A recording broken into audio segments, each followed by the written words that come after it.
tried to think very hard about whether there's anything that ever needed hiding. After all these years, there must be some things even I've forgotten about.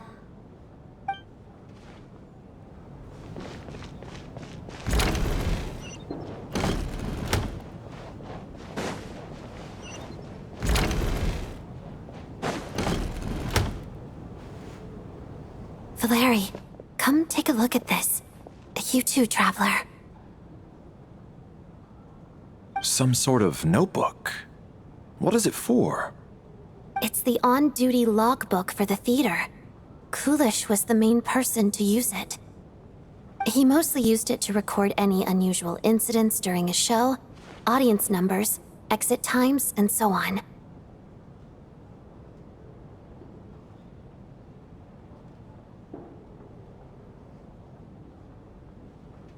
Yes, he'd always have this logbook with him when he checked tickets at the entrance. This should confirm a lot of key details about the recent show. So, you find anything unusual? Yes. The number of people. I've checked and double-checked, but the numbers just don't match what's recorded in the logbook. Apparently, we have an extra person among us. Are we certain that logbook is accurate? Could someone have sneaked in without buying a ticket or something? Unlikely. Kulish took his duties very seriously. I've rarely seen any errors in his work. Not to mention that this was a dress rehearsal, meaning smaller audience numbers and tighter ticket restrictions than usual. Everything would have been well within his control. We no longer have our tickets with us, do we? They got collected on entry. I assume there's no way we can check them again. Unfortunately not. The theater recycles tickets. Once people are in the door, they don't tend to leave until the show ends, so we collect the tickets at the point of entry.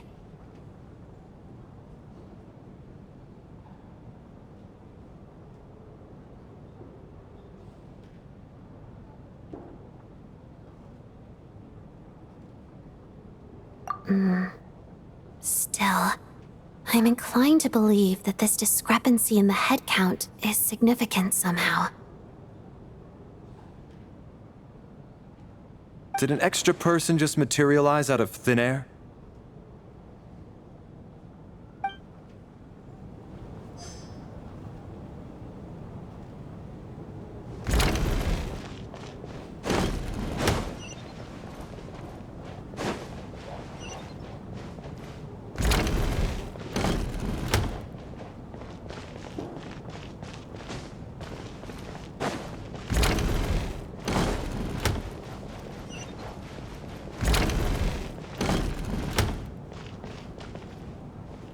Tonya, did you find anything? Not yet. Still looking. So... Are we supposed to be looking for something paranormal? I think I'd prefer teaming up with you than looking around on my own. This looks like somebody's notebook. Shall we read it together?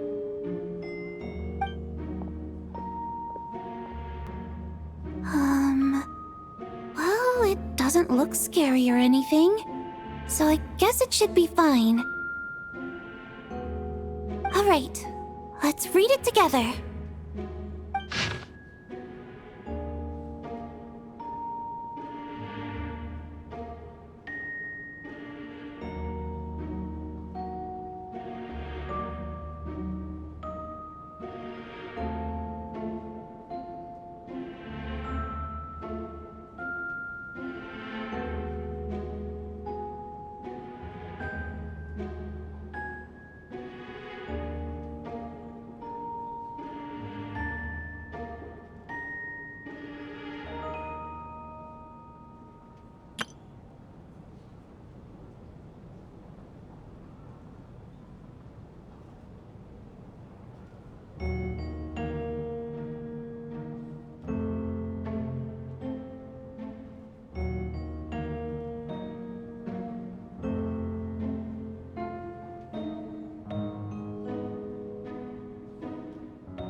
Huh. This has to be Vodyanitsa's writing, surely. Maybe it's a little rude for us to peek at this. I feel like I just read someone's secret diary by accident.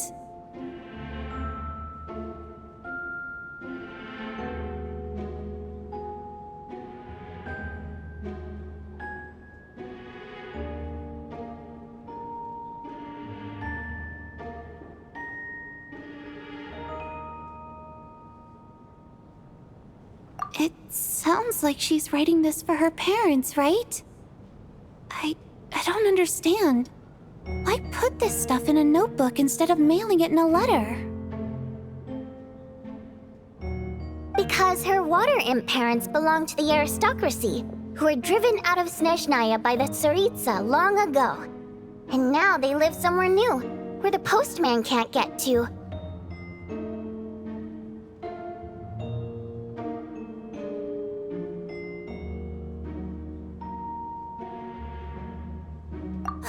We're sorry! It's fine. My fault for not storing it properly. I can't leave things lying around and expect them to get ignored when everyone's scouring the place for clues.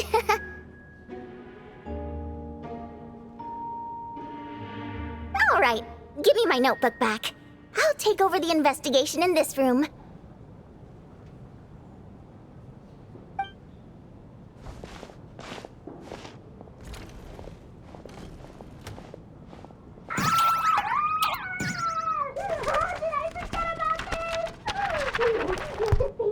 Oh God, and this one.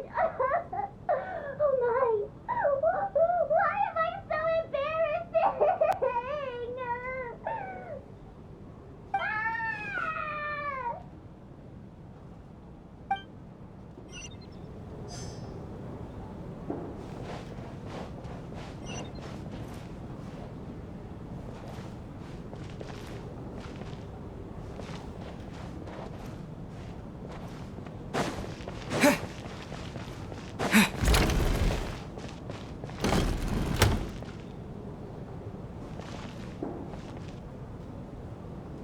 Ah, Traveler. Since you're here, come take a look at this. Alosha found it. We're both curious to hear your perspective. It appears to be an investigation report. And the focus of the investigation was the rumors of haunting we heard about earlier.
An investigation report, huh? Looks quite old. This person's name looks to be of Sumeru origin to me. Was the investigator from Sumeru? The theater manager must have hired an investigator once specifically to look into this issue. But it doesn't look like anyone ever looked at the report. Presumably, the manager wanted to know if the supposed haunting was dangerous, while also being fearful of word getting out in case it affected the theater's business. Anyway, the bottom line is, the haunting is actually real after all. It's caused by an obstruction in the ley lines. Is there any chance this is the key to finally making some progress with the murder cases? Ley line problems are pretty unexceptional to me by this point. And while it certainly offers an explanation for the ghosts, it's hard to imagine what connection it could have to these two murder cases. Some of the language that appears at the very end of the report caught my eye. Angel civilization, ley line renovation?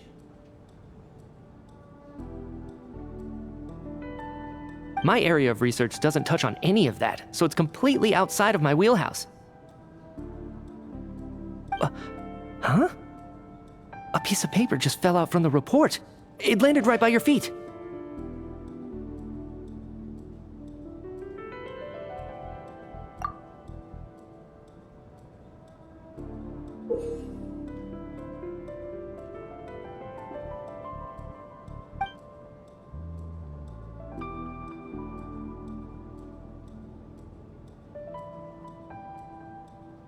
How unnerving. It was tucked inside the report, so it must be a note left by the author.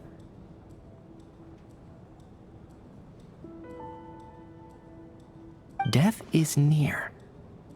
Is that supposed to be what's going on here? With us in the theater? But if so, how did the author foresee it? Could he predict the future somehow? Maybe things are more complicated than we thought. No, wait a second. If we take the report and the note at face value, they completely contradict one another. The report definitively concludes that the hauntings in the theater are harmless and cannot affect the real world. But the note seems to be warning of potential danger. The question is, what exactly does the note mean by death?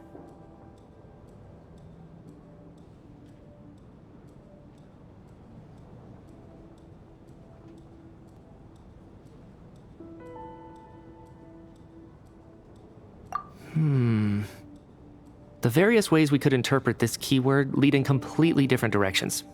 Let's pause our analysis here for now. I think we need more information.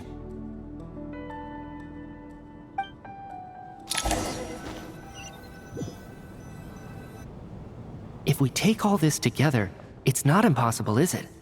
If anything, it's the natural conclusion.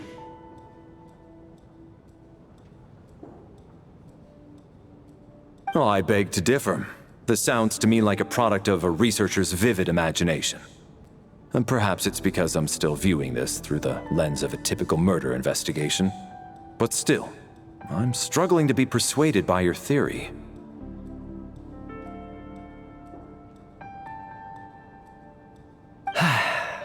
Does it really sound that far-fetched? All right, well, let's treat that as speculation for now. I do agree with what you've said, so let's go with your idea for now.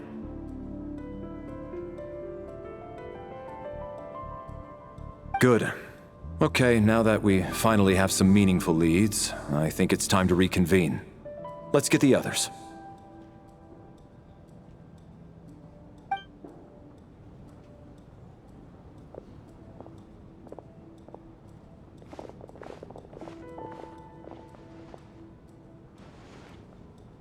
So, that's about everything we've discovered so far. I'll share my theory first. Based on what we've learned from the logbook, I believe the extra person among us is most likely the killer.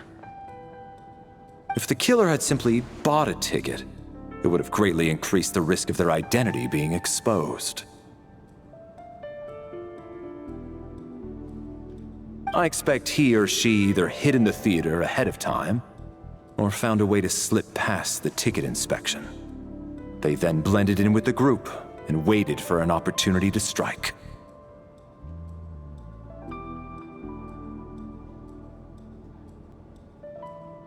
What about the note found in the investigation report? Any thoughts on how that fits in?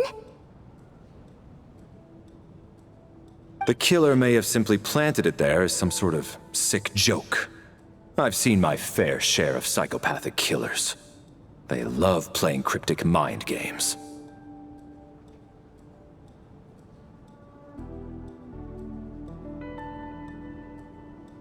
So, it has nothing to do with the haunting of the theater after all.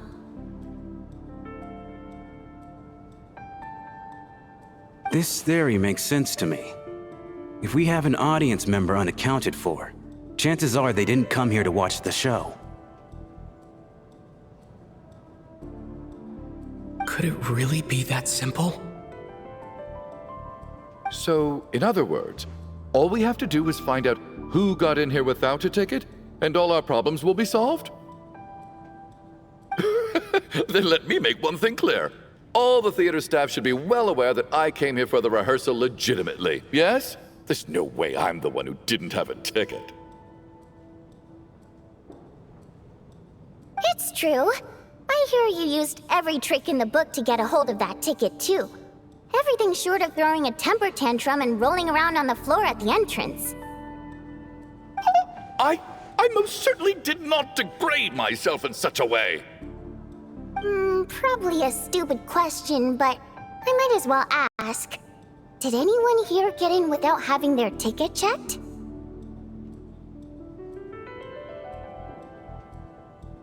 Guess it was naive of me to expect them to just admit to it. Especially after the unprompted Lelik reveal. Once was already a miracle. Twice would be unfathomable.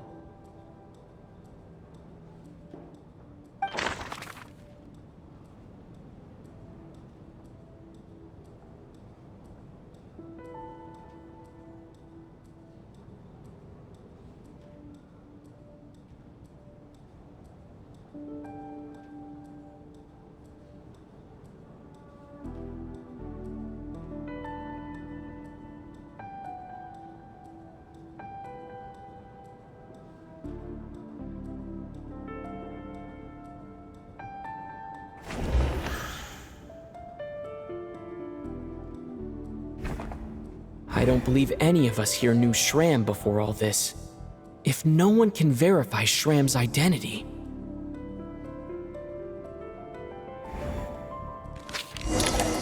Mr. Shram, did you really go through the ticket inspection to get in here? Huh? Me? Why am I being singled out, my friend? Do I seem that suspicious?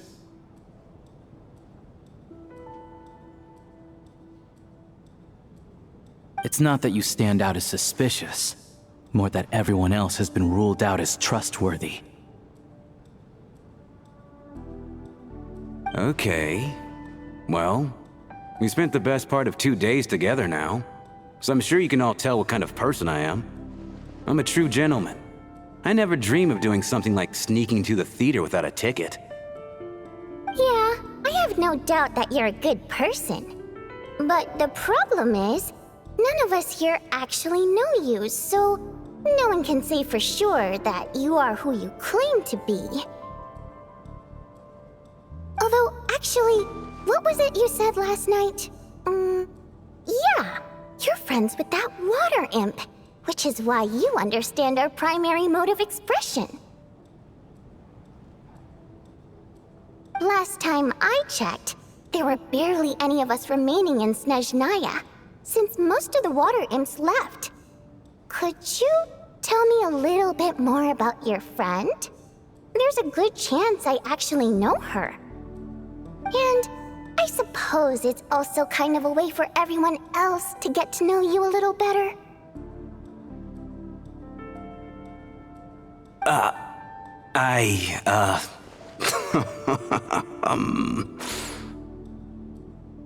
Good grief. Are you blushing? Pull yourself together, man. Stop giggling like a teenage boy. It's revolting. Hey, revolting is a little strong. All right, fine. I'll admit it. That water imp friend of mine, the truth is, we're dating. I was just a bodyguard hired by our family. But the stars must have aligned, because sparks began to fly between me and their daughter. Never in my wildest dreams did I think I'd get so lucky.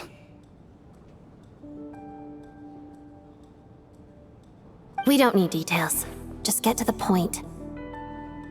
Okay. I'm just a little hesitant to reveal her name, that's all. You know how it is. These are delicate times. Even with me to protect her. If word gets out that she's dating a human, both the Fae and human factions will give her a hard time.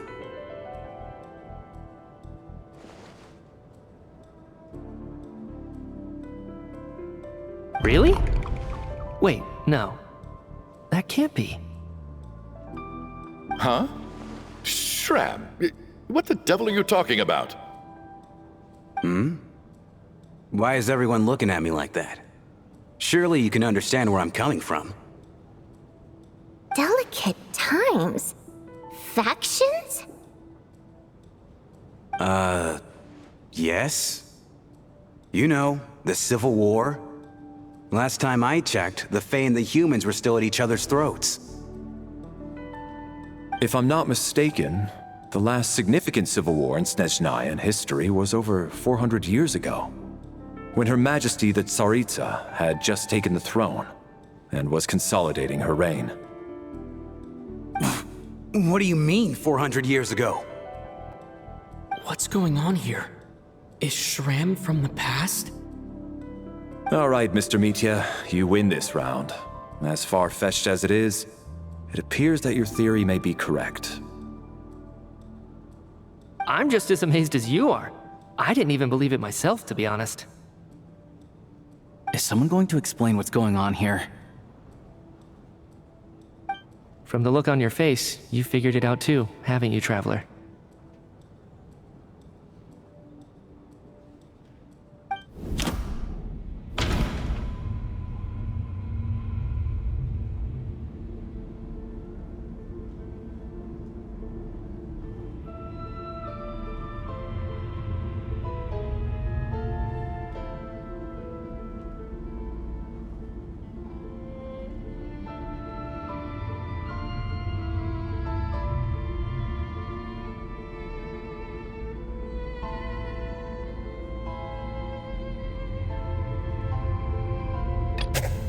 That seems to be the case.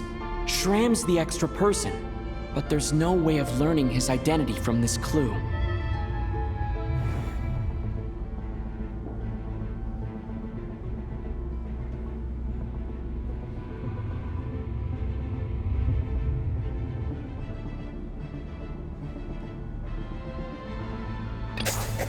The theater's ley lines have been modified to block souls within its grounds from returning to them.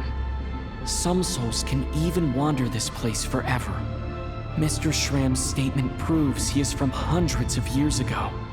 And according to the investigation report on the theater hauntings, Mr. Shram is very likely a lost soul wandering the theater.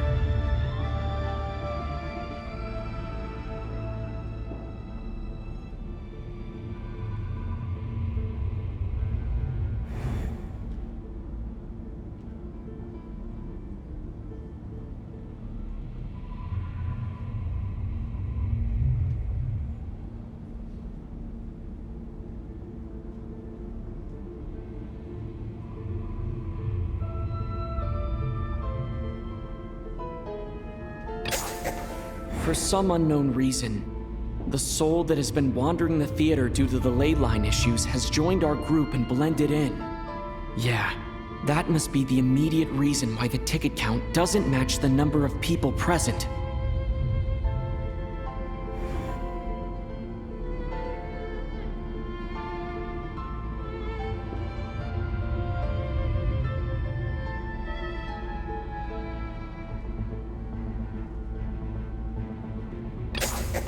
The contents of the investigation report have been verified. There are indeed ley line issues and wandering souls in the theater.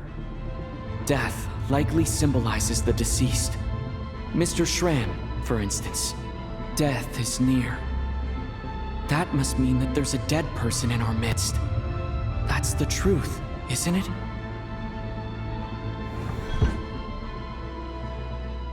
Yeah, the logic is clear now. The investigation report said that there would be souls stuck wandering around the theater because the ley lines were cut off. Mr. Schramm must be one such soul who died in the theater a long time ago. In which case, that also makes him our extra person. So when the note said death is near, it must have been referring to death as in the deceased, people who died a long time ago.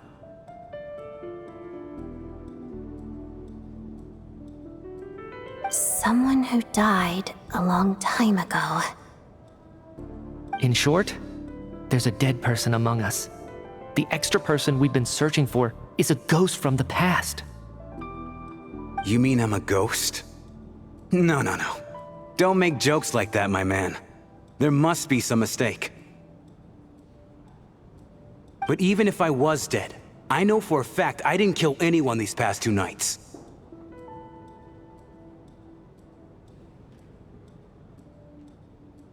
Yeah, even if all that's true, the report also said the souls inside the theater can't affect reality, right?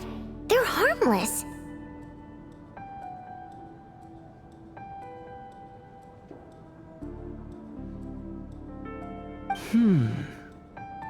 Then what if the problem isn't the souls at all, but the ley lines themselves? The ley lines have a powerful ability to attract and devour souls. Let's say that the ley lines are like a black hole, constantly seeking to engulf souls. But the souls that don't want to return are trying to avoid being sucked in.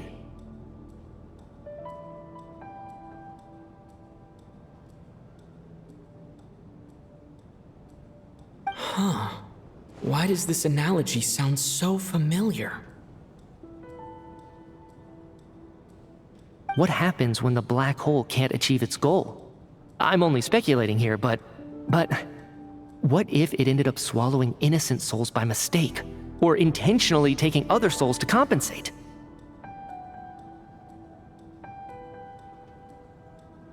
That could explain why we weren't able to determine a cause of death.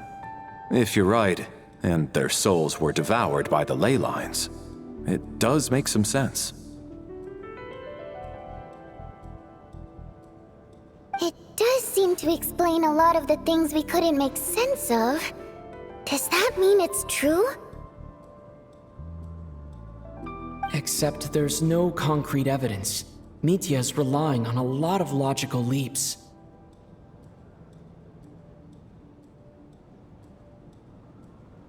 Still, it seems like the best explanation we have under the circumstances.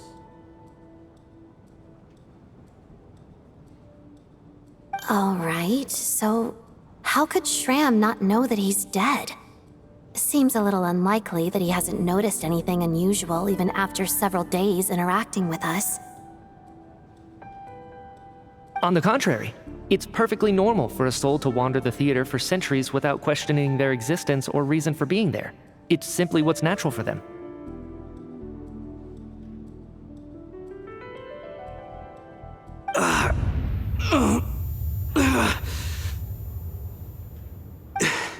You know what, Mr. Brainiac?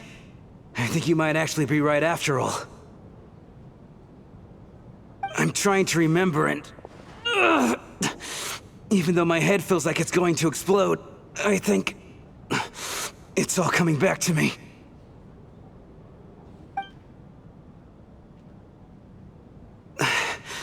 I was the one who didn't want to remember my own death, so I forced myself to forget. Well, I'm sure those are painful memories. My lady and I snuck out to go on a date one day. We bought tickets for the theater. It wasn't really my thing, but I was just happy to be together.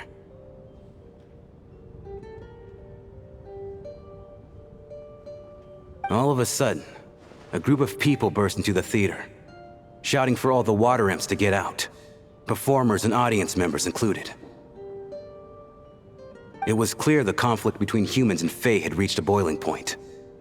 This time, the extremists were even coming after the water imps who had nothing to do with the war.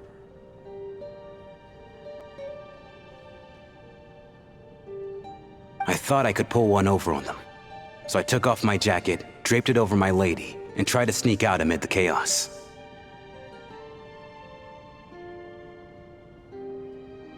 But I got caught. They started shouting, calling me a traitor to humanity. But I was going to do whatever it took to buy our chance to escape, no matter how many people stood in my way. I had to, both as their bodyguard and out of love.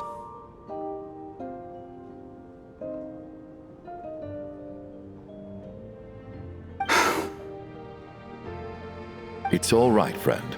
You can stop there if you want. You don't need to dig all that up again. It's just... even now, I'm still struggling to accept the truth. How could I be dead? I'm sorry, everyone. If I'd known I was a dead man walking, I wouldn't have dragged you down with me. If I'm the cause of all this death, then punish me however you see fit.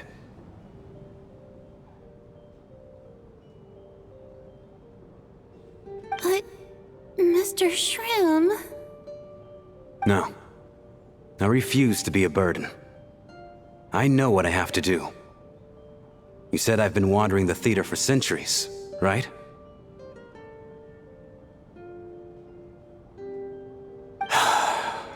I guess it's high time I got a breath of fresh air. Out there, I mean. I'll leave this place, and take all this death with me. Go out on my own terms.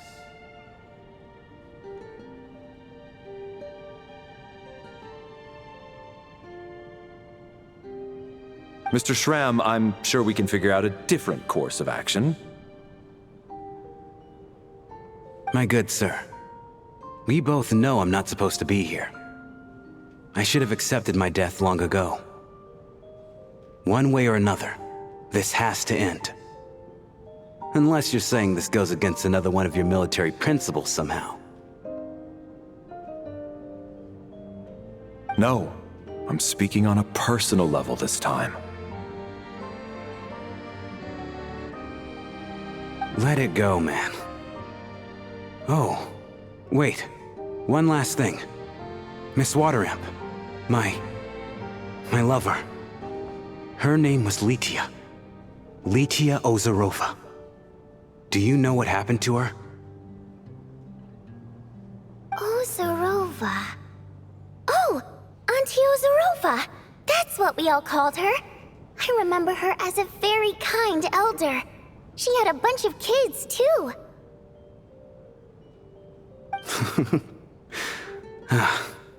I'm so glad she survived. And she had lots of kids? Good. That's... good. I could hardly expect her to stay single just because of what happened to me, right? As long as she went on to be happy, that's all that matters. Besides, I'm dead.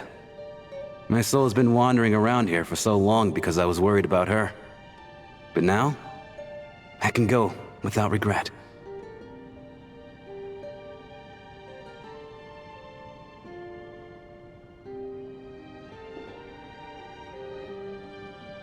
There's no need to see me off, my friends.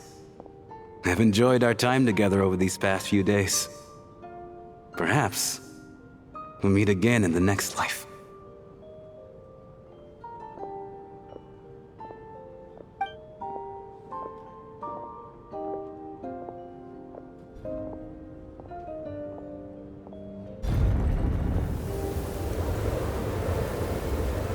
Take care, my man.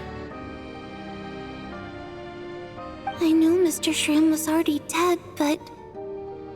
I still feel so sad.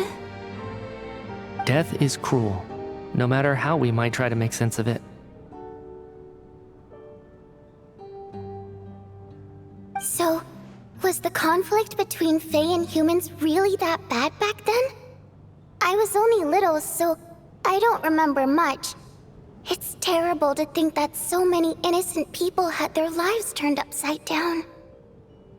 Even the historical records about that time period don't say much about it. All people know is that the Tsaritsa founded the Fatui, drove out most of the Fae aristocracy without explanation, then used her terrifying power to suppress the humans. It seems to me like the Tsaritsa chose to make herself the enemy. She downplayed the conflict, directing whatever animosity both sides had for each other at herself instead. That's also why, despite how brutal the conflict was at the time, there hasn't been much lingering tension between humans and Fae since. Things have been fairly harmonious for the past few centuries. So, the Tsaritsa banished the Fae to protect the Fae living in the city? She offered herself up to be hated in exchange for peace. Maybe it's not quite as bad as it sounds. I don't think Her Majesty is too concerned if mortals hate her or not. And besides, there are very few who truly do. All this time, I had no idea. All right. If Mitia's theory is correct, then I think we can consider this matter settled. Let's all take a break.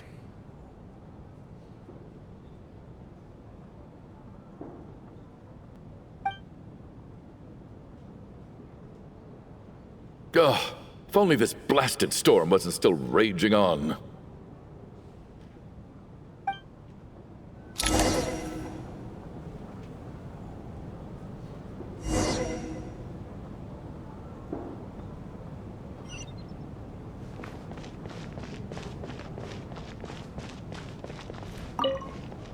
Even though Shram was already deceased, his decision to walk into the snowstorm was still a sacrifice, and a very brave one. This is one of the few times I don't feel at all happy to have my theory proven true.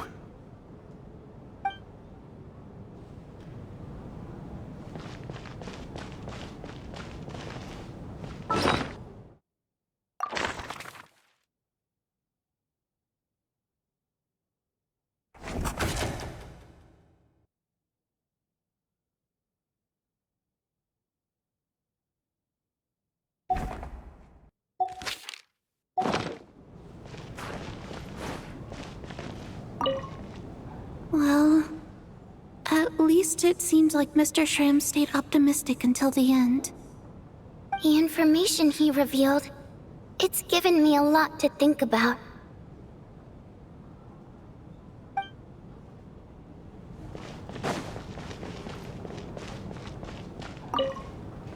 At least the lingering regret that kept him here has been put to rest. That's not necessarily a bad thing.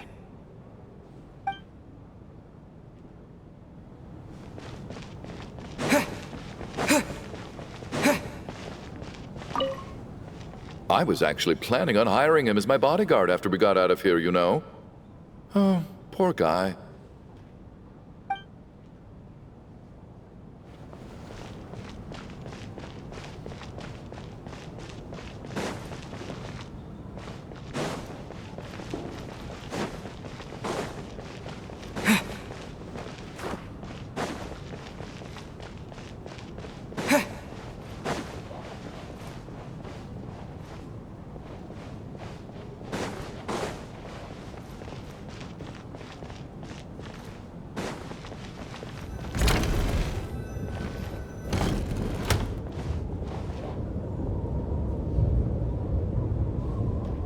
Looks like now we can just rest until the snowstorm stops. I still can't believe Shram turned out to be a ghost who'd been in the theater for hundreds of years. To think he was dead this whole time. What a strange turn of events. Knock knock. Huh? Knock knock. You know the door isn't closed, right? You don't have to knock. Think of it as a signal then. When I'm entering someone else's room and I knock, I'm here as Odette. If I don't knock, it's Lelik.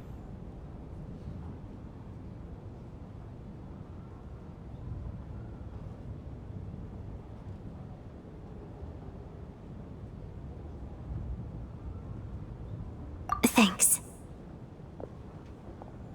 So, why did you come to find me? Is there something I can help with? Vodyanitsa said you knew about my secret identity from the start.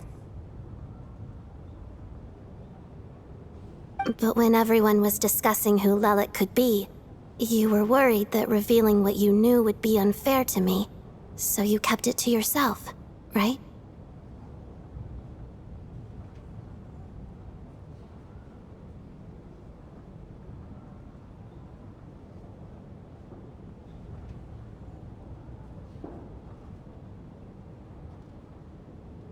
Yes, I'm extremely grateful for that. It's nothing. I mean, you didn't hold what happened with Signora against me, so I should thank you for that as well. Actually, there's something else as well. I found myself in a situation similar to the one you were in when you helped conceal my identity.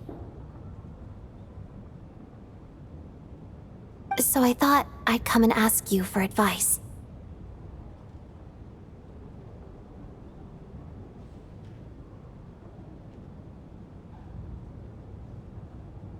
It's about Mitya.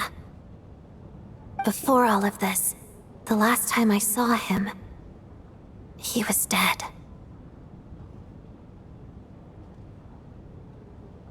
As I'm sure you know, my goal as Lelik was to stop Project Stuja. Well, when I found out the tech lead for the experiment behind Project Stuja was Mitya, I immediately started planning to track him down and threaten him to back out.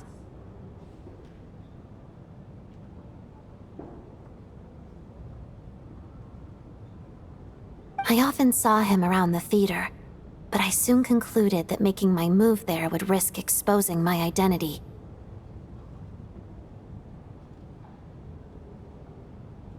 So I decided to infiltrate the Armory Palace and go directly to his lab.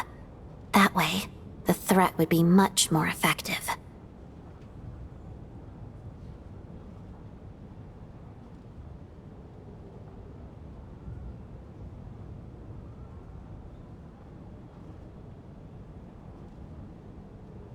Well, I suppose there was a bit of luck involved, but I am a Fatus, so I already had some familiarity with the building's layout. But when I finally made it to his lab, Mitya seemed to be dead.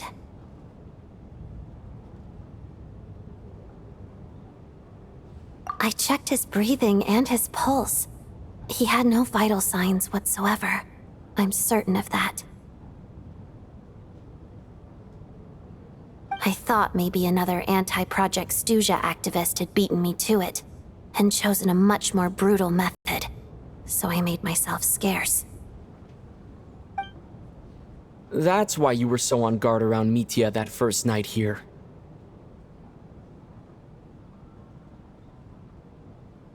Yes, when I saw him sitting in the audience during the performance, I could barely contain the shock.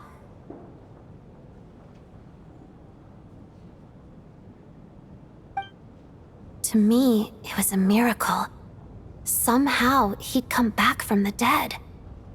But then, the murder started happening and things got so complicated that it wasn't really at the front of my mind.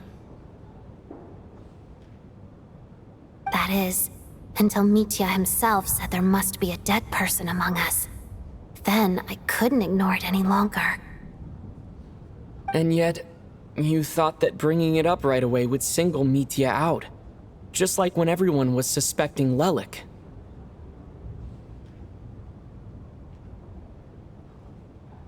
Exactly. could be something I was missing.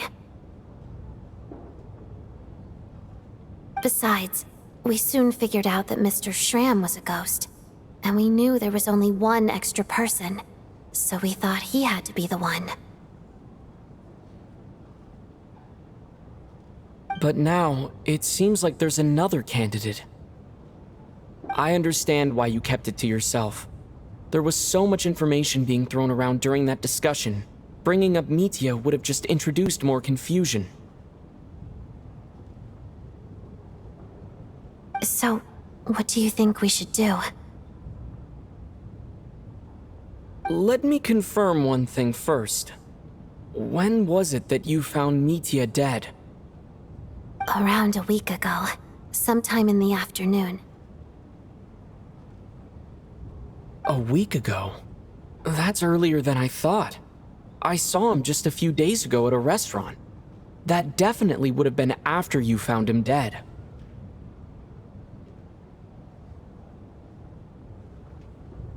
He seemed completely normal to me, chatting with Vodyanitsa, trying to avoid Valeri.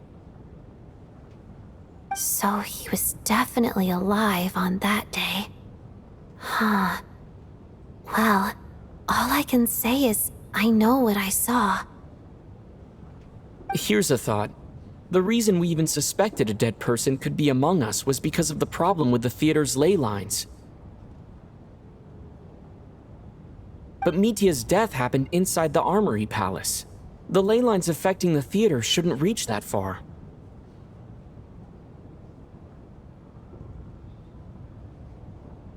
You're right. I guess he doesn't fit the profile of the person we were searching for.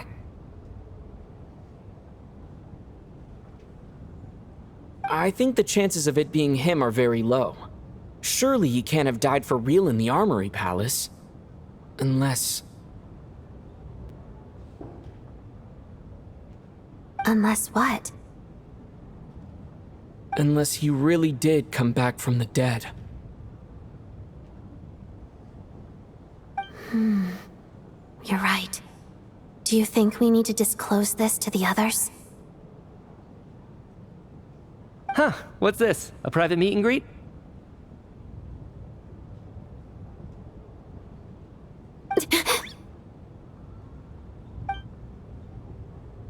Where do I line up? That's not what's going on here. Well, I was just making the rounds. Thought I'd try to lighten the mood a bit. Vodyanitsa's handing out food if you're hungry.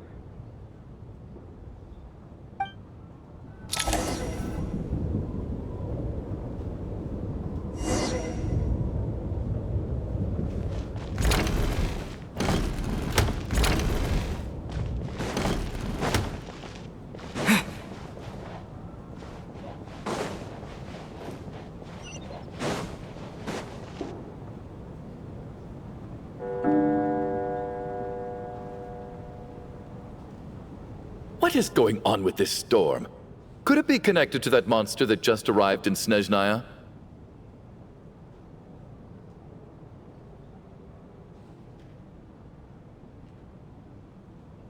I almost hope it is. Her Majesty the Tsaritsa left to vanquish that beast herself. We just need to wait for her triumphant return.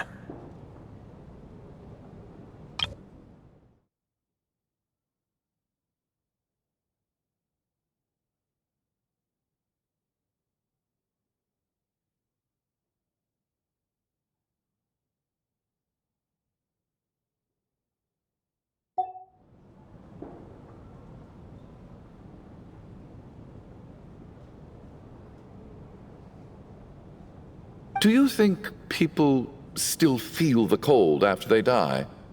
I'm wondering about Schramm. Oh, maybe we should have given him a coat before he went out there. Death itself is cold, isn't it? I'm sure the storm will embrace him. Well, I hope he has a safe journey. I'm going to miss him, I think. It's not like we can blame him for Rampana and Kulish's deaths. Thinking back on it, we barely made it out alive ourselves. Once we get out of here, how are we going to explain what happened to their families?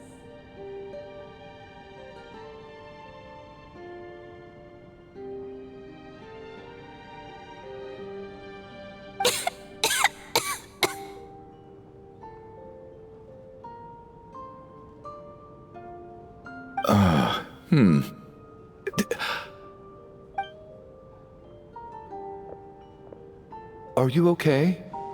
Here, take this. I've never used it.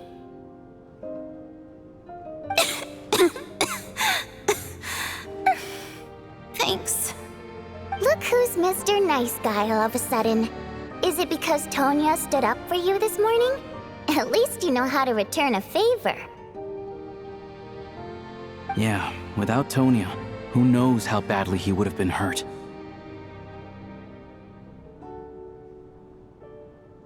I told you already, I never intended to resort to violence. Duh, bunch of rascals.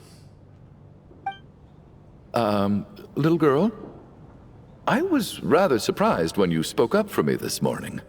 I didn't think I had many admirers here, so, thank you.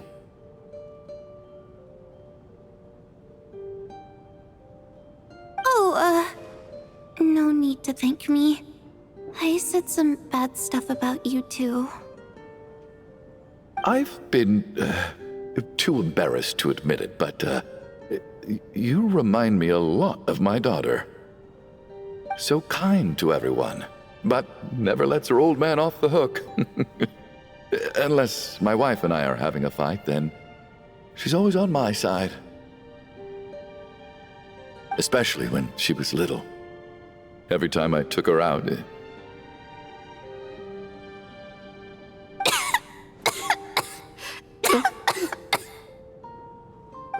All right, easy now.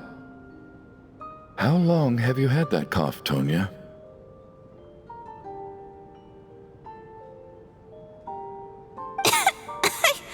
I don't know. It's probably been a while. I'm fine. Are you taking anything for it? Yeah. I'll be fine once I see my brother.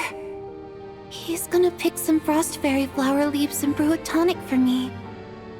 I'll feel much better once I drink that.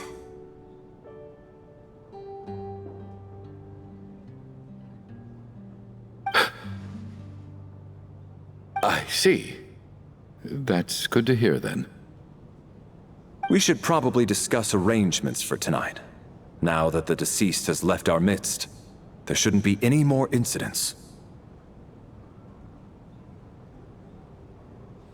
However, out of an abundance of caution, I'll keep watch. Shouldn't we take shifts? I can take one if needed. No need. I managed to get a nap in earlier, so I have plenty of energy right now. After all the tension of the past few days, everyone else should just focus on getting a good night's sleep.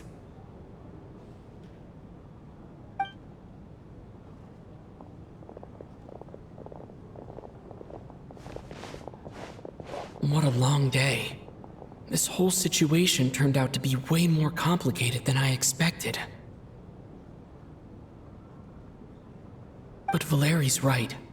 I should just try to calm down and get some rest. The last thing I want is to give myself nightmares.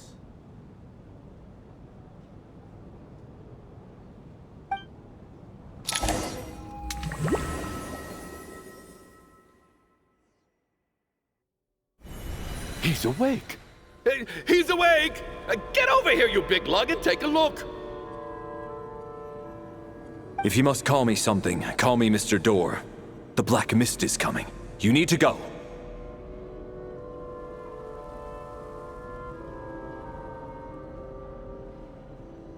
Are you all right? Can you walk? We just got attacked by monsters on our way up. That Mr. Door fellow protected us. He just seemed to come out of nowhere. Not much of a talker, but when it comes to taking down monsters, that man doesn't hold back.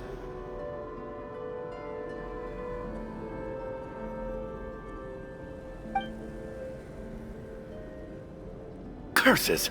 The black mist is catching up to us. We need to keep going.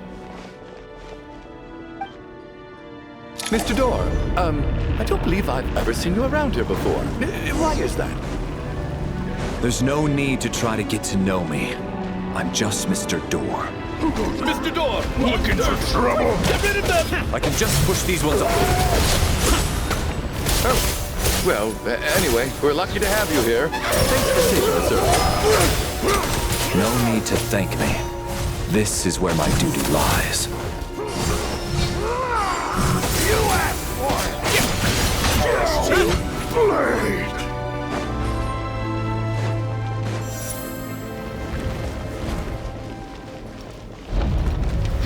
So we're doing this the hard way. And Kate!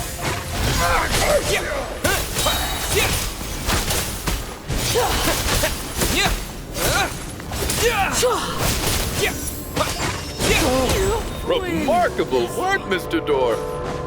If I had your muscles, I'd do the same.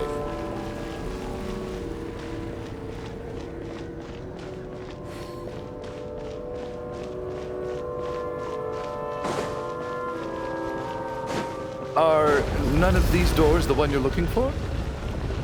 No.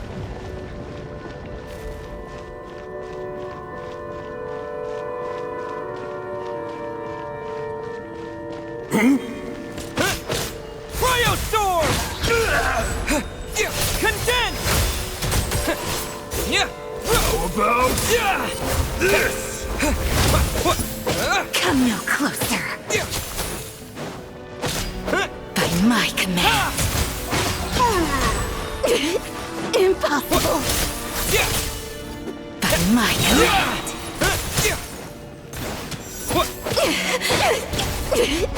Impossible.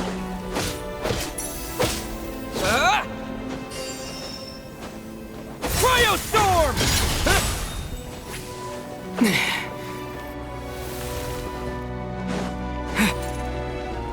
Fighting Frost!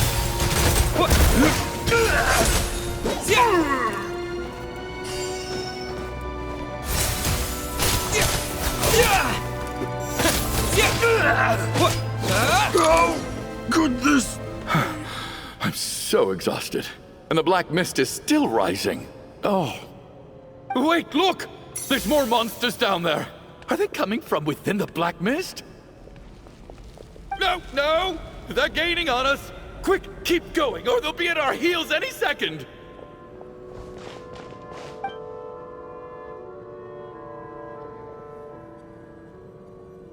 Mr. Door, what are you doing? We need to get out of here. They're coming! Found it. This is my door. What? You mean you're going to stay here? I am a door. This is where my duty lies.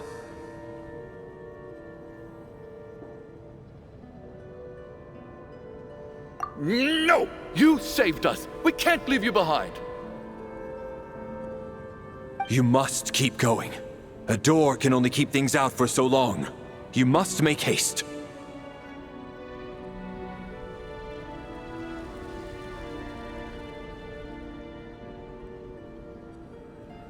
But... Oh, you're right. Let's go. We can't let Mr. Door's sacrifice be in vain.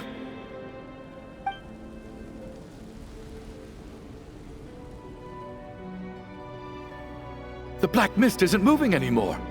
Looks like both the monsters and Mr. Door are gone. I didn't just imagine all that, did I? Surely I wasn't so scared out of my mind that I hallucinated a door as a human being. Oh, okay, good. There's no way we both hallucinated the same thing.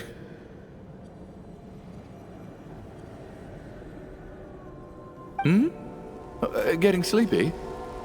Well, looks like we're safe for now. Go ahead. Let's get some rest.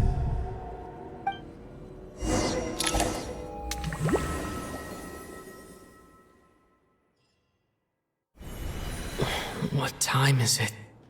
Is it morning? I think I had a nightmare. I guess everyone's still asleep? These past 2 days have been exhausting. Valeri's keeping watch though, so he's probably the only one awake.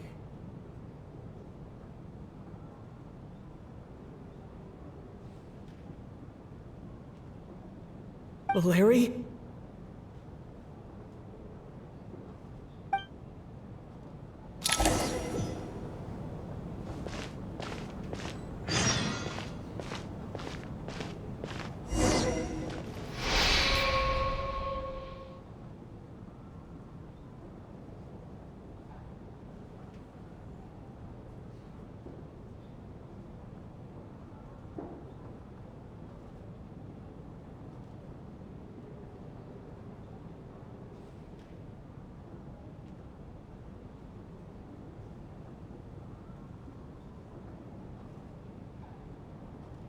Wake up! Everyone needs to wake up!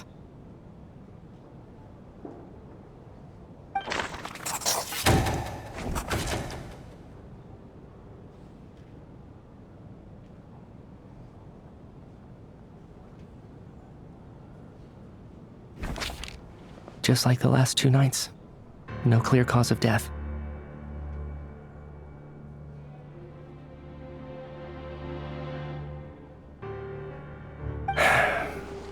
I've been a real thorn in your side, haven't I, Mr. Valeri?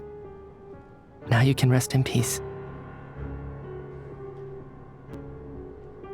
But for me, life will be all the duller for not having to run away from you, my friend. How's Tonya? Is she okay? I just checked on her, and it doesn't seem like anything serious. She's just exhausted from the past couple of days, and she's still recovering from her illness. We should let her sleep a bit longer. That means Valeri was the only one who died last night. If Valeri was awake and keeping watch, it would have been impossible to kill him without waking everyone else up. That much is certain.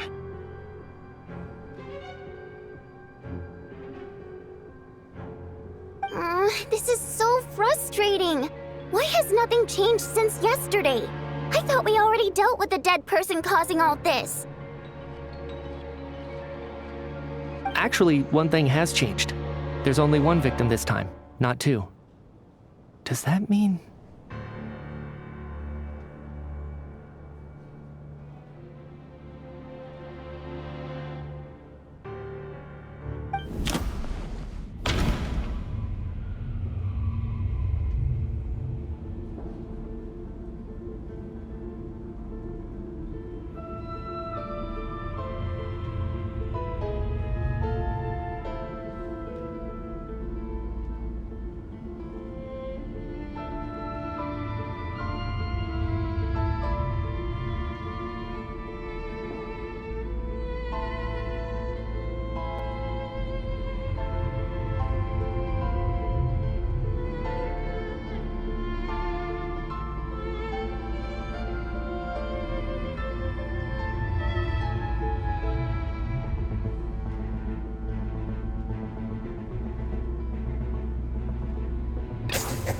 After the deceased Shram left, there was 1 less victim last night. That more or less tracks. It's a reasonable conclusion, considering the only variable that changed.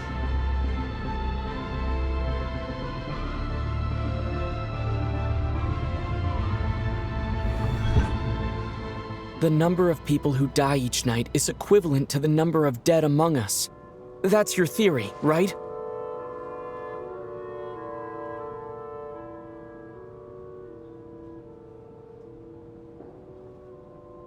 Exactly. We identified Mr. Shram, and the night after he left, the death toll dropped from 2 to 1.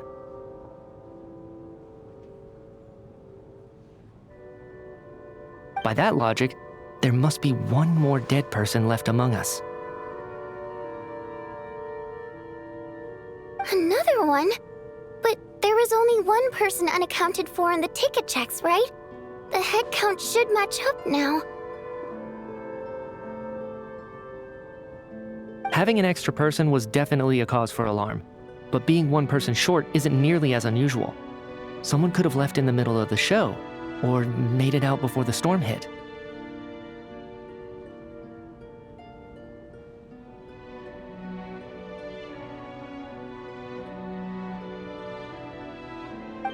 One more dead person among us.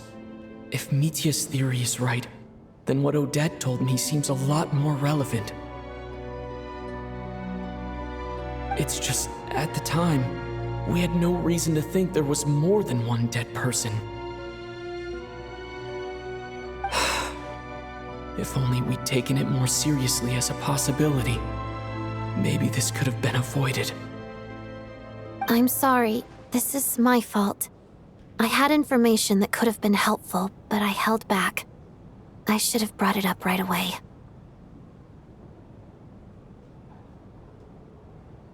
I'm partly to blame as well. I was too quick to dismiss Odette's concerns.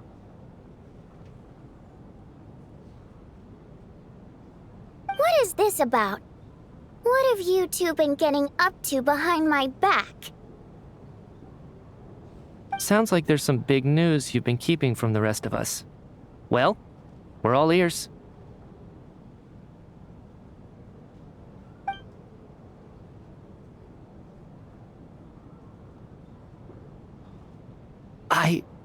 I'm the dead person?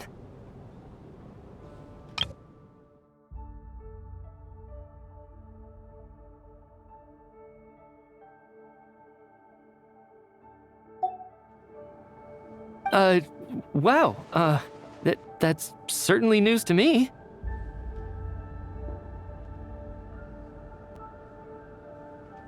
Odette and I talked about it yesterday, but we thought it just wasn't possible, so we left it at that.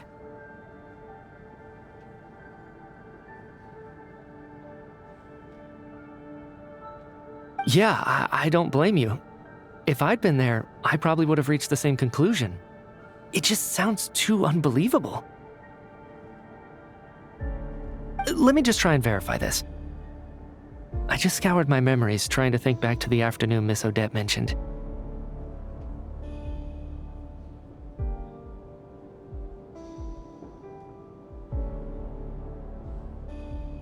But I honestly have no recollection of dying. That's where I'm different than Mr. Schramm.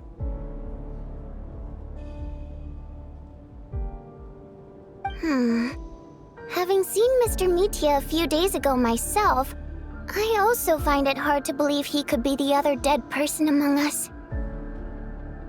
Well, if it isn't Mitya, then who? Do we vote on it? If you don't mind me asking, Traveler, I believe you mentioned that you know Tonya's brother. Had you ever met her before all this?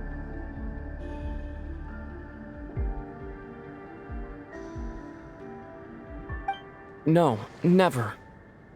Wait, are you saying... Now, just 1 minute. I know where this is going. You can't just randomly point a finger at anyone you want. You're in the hot seat, and all of a sudden you want to divert our suspicions onto somebody else? Trying to pick a fight, Mr. Chuganov? Whenever you open your mouth, all you do is attack people, and I've had enough of it. If you don't want to engage in a civil discussion, you can shut up. You little brat! Did Mitya ask about Tonya because he suspects her? I suppose I only identified her by age, and nothing else. Could that mean...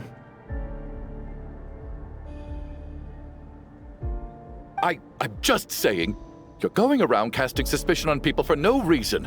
How could Tonya be dead? I can vouch for her, if nothing else. I've seen her before. She's the sister of that Harbinger, isn't she? The one called Child. Oh, really? You're telling the truth? Since being here, I don't think I ever mentioned she was Child's sister specifically. Does Chuganov actually know her? If Chuganov can vouch for her, then it can't be Tonya either. In which case, it seems unlikely that there's another dead person among us at all.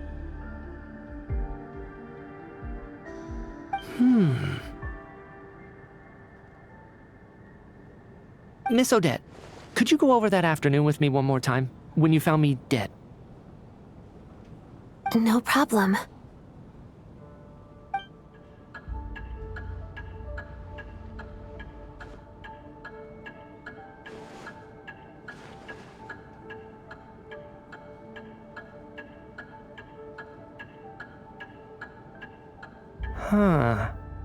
No matter how hard I try, I just can't remember anything about dying. But I do remember something else. Miss Vojanitsa, during our last meal together, I told you how some of the researchers were suffering from temporary memory loss. Do you remember that? Oh, yeah. You said it was hindering the progress of your experiments. You thought they were just under too much stress or something. Right. And even though I don't remember dying that day, I'm pretty sure I experienced something like amnesia.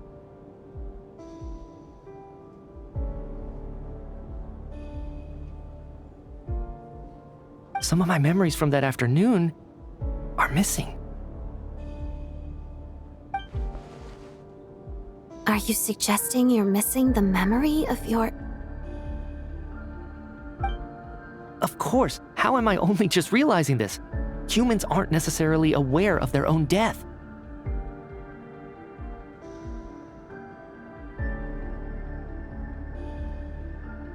You mean being silently assassinated, or dying in your sleep?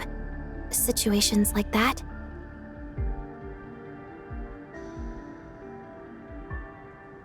The researcher's amnesia. Suddenly it all makes sense.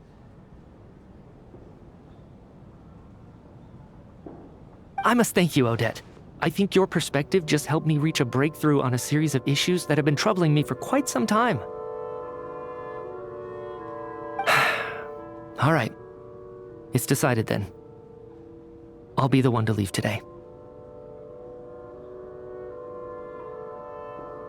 Oh, leave? Hey, wait a minute. Aren't you rushing into this? What if you're wrong?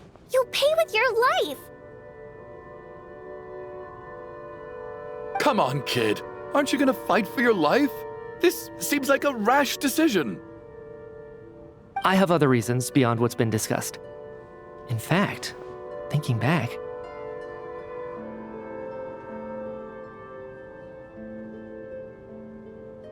I remember during Miss Odette's performance, while I was sitting in the audience stalls, a brilliant new idea for my research popped into my mind. But then, my train of thought suddenly cut off. I can't remember it now at all, and I didn't take any notes. I guess that must be another instance of temporary amnesia. No. Hold on. I see where you're going with this. You're suggesting that each instance of temporary amnesia is a death, right? There's a glaringly obvious flaw in that idea, no? How can one person die so many times?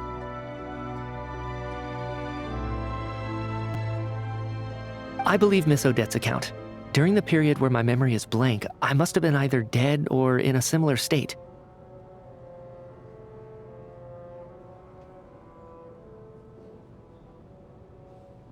All it would take is for the same thing to happen in the theater, and I would come under the effect of the ley lines in this vicinity. This increases the likelihood of me being the deceased, does it not?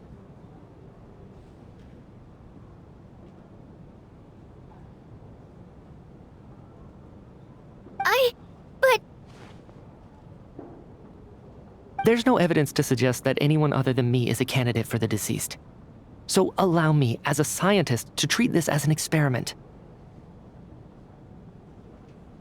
Please relax, everyone. I don't think things are as bad as they may seem. If I really am the deceased, then to leave the theater will be a relief for me. If, on the other hand, I'm still alive right now, well, apparently you've all witnessed my resurrection recently anyway. Who's to say I won't return from the dead again this time?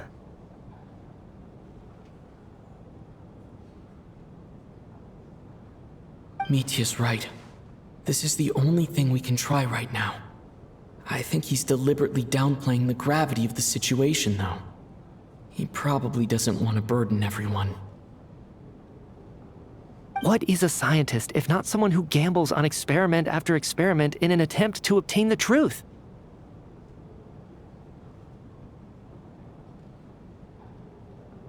With this snowstorm, the ley line phenomenon, ghosts of the dead, and my amnesia, we've been paralyzed by not knowing and powerless to do anything about it. It's a terrible feeling.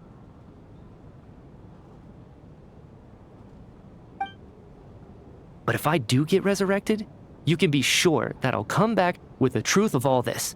Just you wait.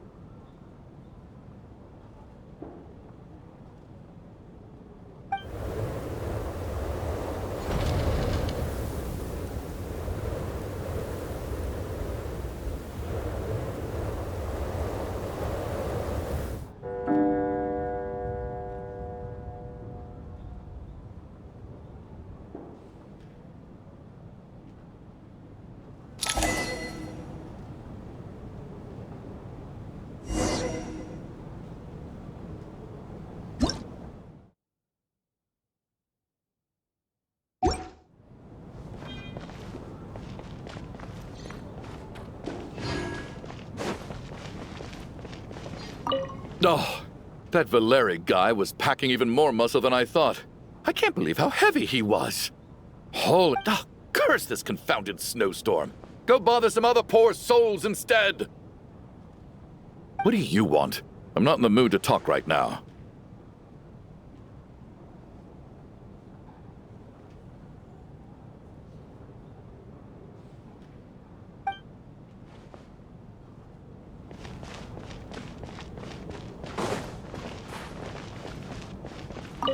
What's on your mind, Odette?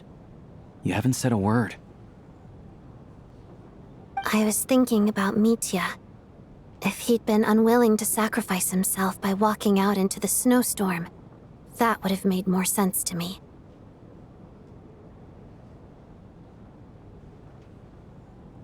After all, it seems like the dead don't perceive things any differently from the living. Mitya doesn't even remember dying.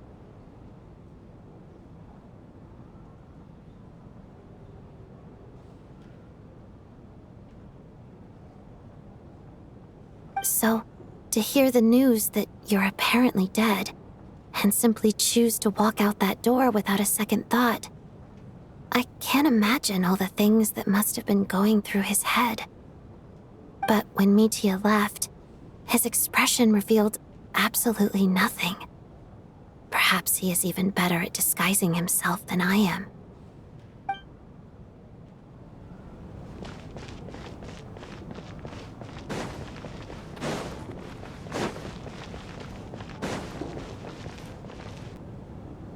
Poor Mr. Mitya. I didn't even get to see him one last time. Maybe it's a good thing that you weren't there to see it. It was a hard thing to watch. I hate goodbyes. Why does it feel like everyone around me is slowly disappearing? Not just in here, I mean. In the outside world, too. Maybe it's the realization that, at the end of life, everyone has to face it alone. Come to think of it, the main reason we're still alive right now is pure luck. Each morning here, for every one of us, there's the chance that we might not wake up. You could take it a step further and say that the same is true outside, too. Who can ever be 100% sure when they drift off to sleep that they'll open their eyes again in the morning?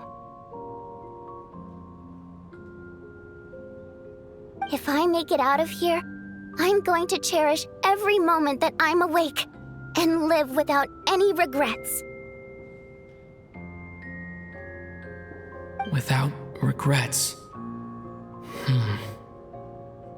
I feel like a strange sense of anxiety has been quietly growing inside me over the last 2 days.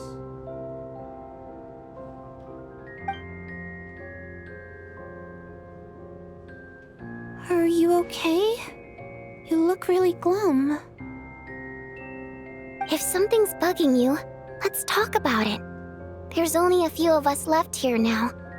After everything we've been through, what's the point in keeping things bottled up?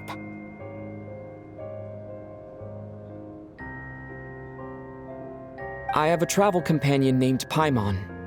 Alosha and Odette have met her before. She's been feeling unwell recently. You're worried about her, aren't you? That makes sense. We've been trapped in here for days. To be honest, I used to feel like I was just a spectator in this world, watching everything that happens from the sidelines. Maybe it's because I'm a descender. A descender? But with Paimon by my side, over time, I slowly felt my connection to this world growing stronger. She loves eating, sleeping, and having fun, but she's also a great guide. It's her authenticity that makes this whole world feel more real for me.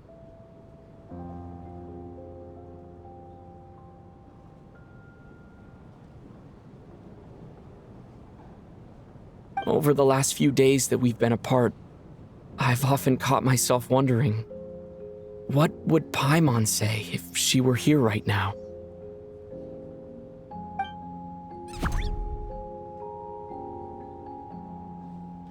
But by the time I snap out of it, the conversation has already moved on, and I'm still in my own little world. I'm trying to overcome this sense of detachment, but I really miss Paimon.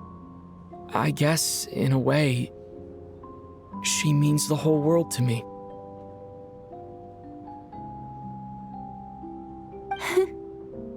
I bet she misses you when you're not there as well. Maybe you're her entire world too. I don't know if this will make you feel any better, but back when the water imps left Snezhnograd in droves, I also felt like the whole world was suddenly empty. I could be surrounded by people all smiling and having fun, and still feel completely separate from it. So, I totally understand how you feel. Later on, I started to think, maybe accepting the fact that our loved ones won't always be with us is something that takes a lifetime.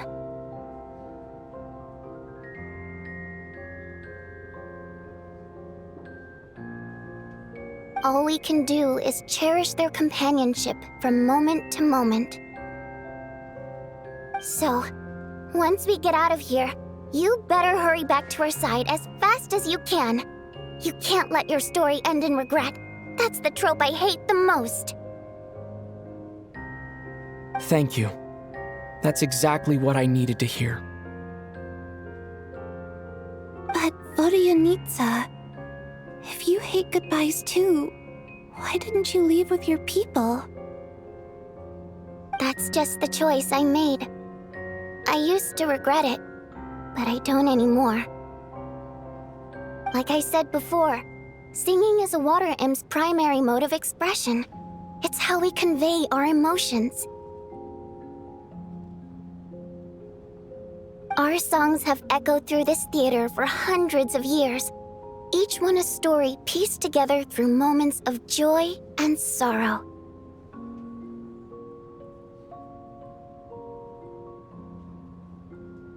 But does a story exist without someone to read it?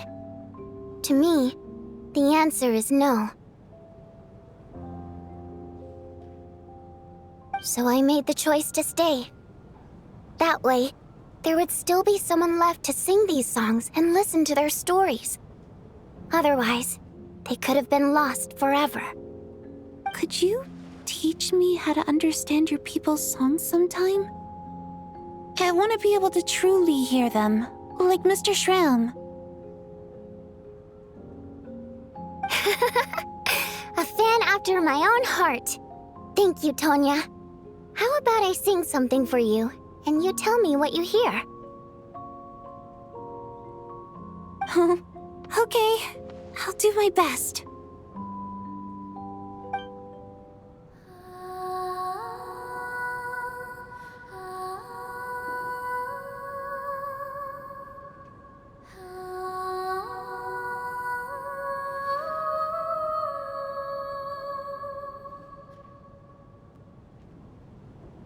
I've never heard that one before.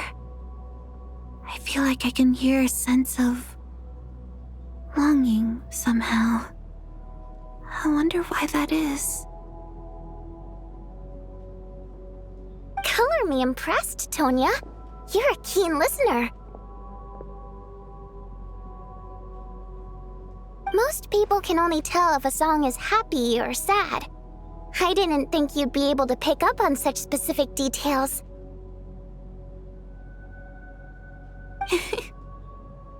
So, what's the song about then? Come on, tell me! I've actually never performed this song in the theater before, because it has more of a ceremonial purpose for our people. It's not meant for the stage. It means something like, "May those we have lost watch over us, and follow this song back home in the night, so that we might be reunited once more."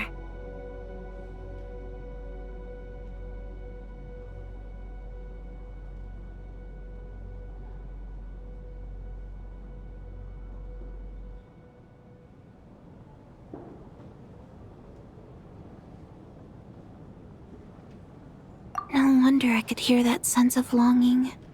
You sing it for loved ones who have passed away. I hope it reaches them.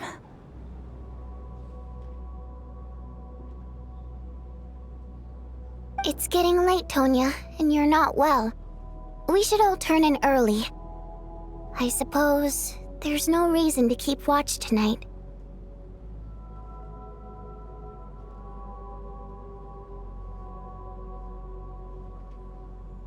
Okay, but, before I go to bed, could you sing that song a couple more times for me, Vodyanitsa? Of course. Anything for my #1 fan.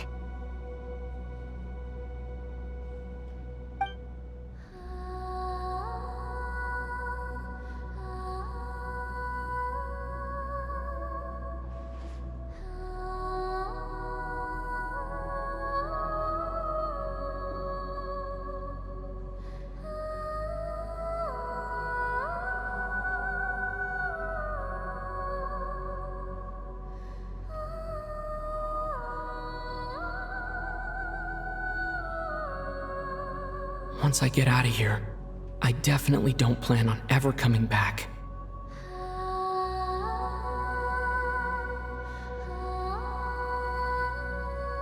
But I guess that means I'll never get to hear Vodyanitsa sing again.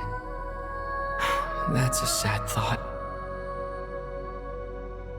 Before I fall asleep, I should cherish this moment of companionship while it lasts.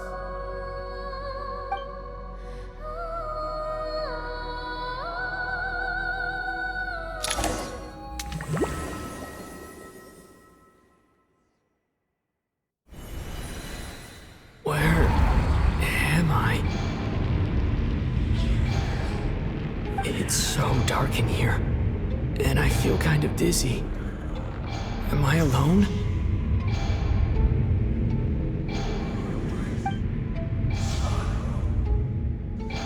Huh? What was that noise?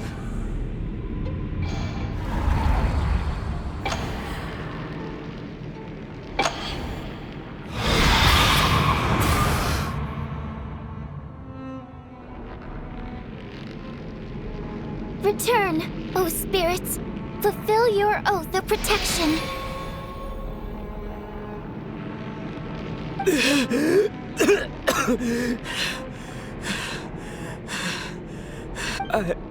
I'm alive? What just happened? No time for questions. Quick, over here. Turn on the switch. We need to bring back the light.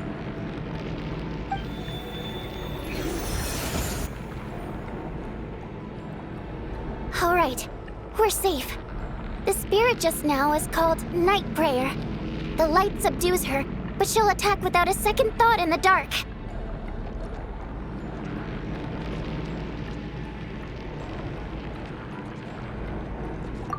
Sort of. I know it's hard, but you can't let this place go dark, or she'll kill you again.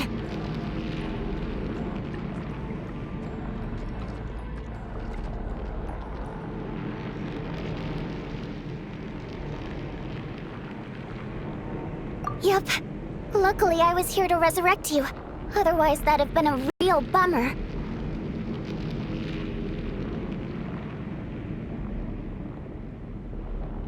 A bit more than a bummer, I'd say. Wait, so you have the ability to resurrect people? Sure I do. I'm your guardian spirit after all. I specialize in soul recall. Oh, it's nice to meet you, by the way. Thanks. It's nice to meet you too. All right, there's no time to waste. The black mist is already catching up. We need to avoid it at Night Prayer at all costs. Come on, let's go.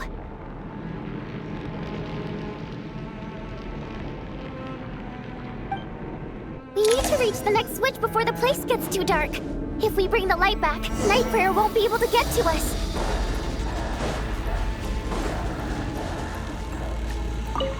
Sweet, sweet light! It's back! Now that's a sight for sore eyes.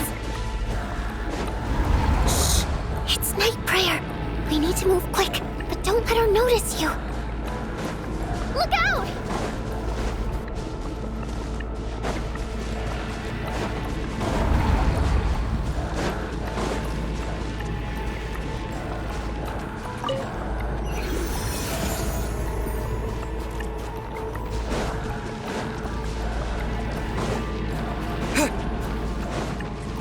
Which is over there.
Here too.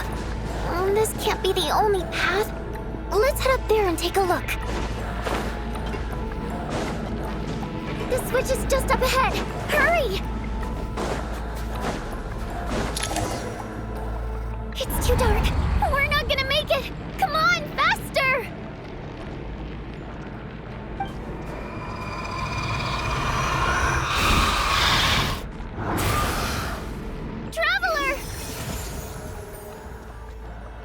Let you die like this. Not on my watch.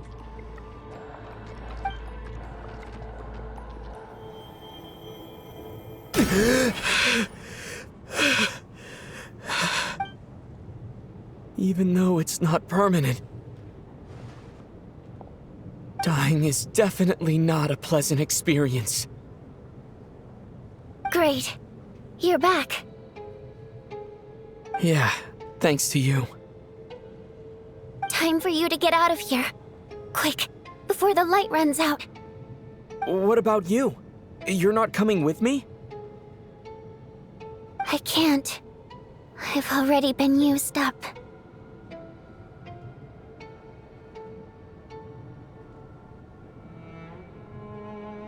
A guardian spirit's skills are finite.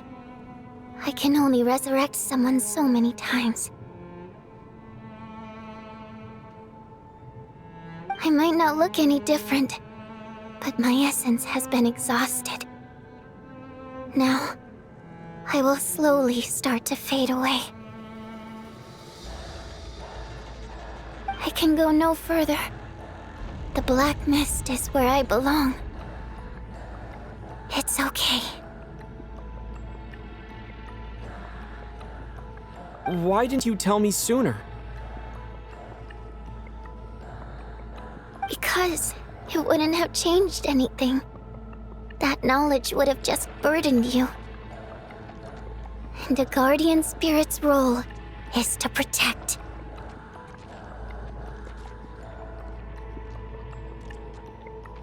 But... Go. Now, before it's too late. I already hear Night Prayer approaching.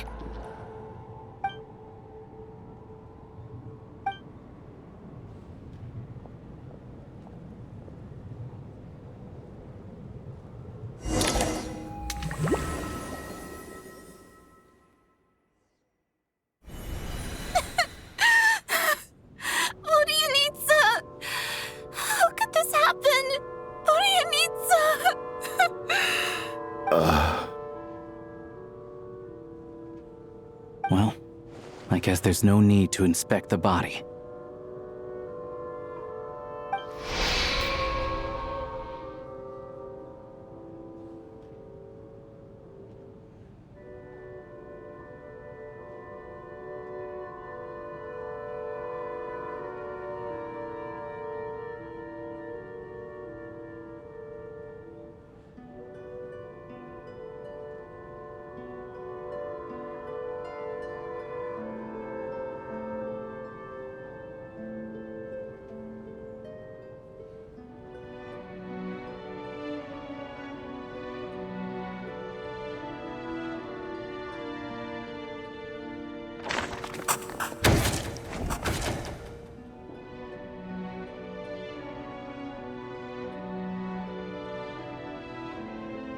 This wasn't supposed to happen. You lied to us, didn't you, Chuganov? You've been lying from the start.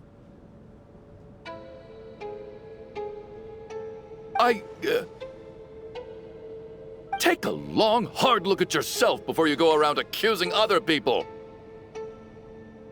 I suspected you on day one, Lelik, and now look where we are. By some strange coincidence, you've never been targeted. You just happen to have survived this long? No, you should be the prime suspect. And you, little hunter, ever so content with staying on the sidelines. Yet you were the one who stopped us from leaving from the start. Why are you trying to keep us here? Now you're just lashing out indiscriminately. That's either a sign of anxiety or a guilty conscience. Where was all this passion and bravado before? Decided to fight until the bitter end. Is that it?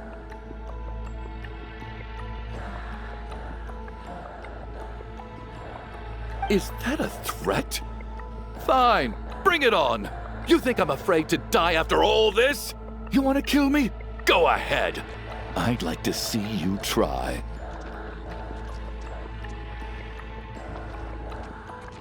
After all the trauma of the past few days, everyone's been pushed to the breaking point. Valeria and Mitya aren't here anymore. Someone else needs to step up and take charge.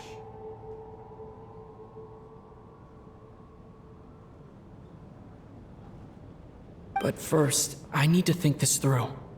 Considering everyone left, who's the most likely candidate for the deceased?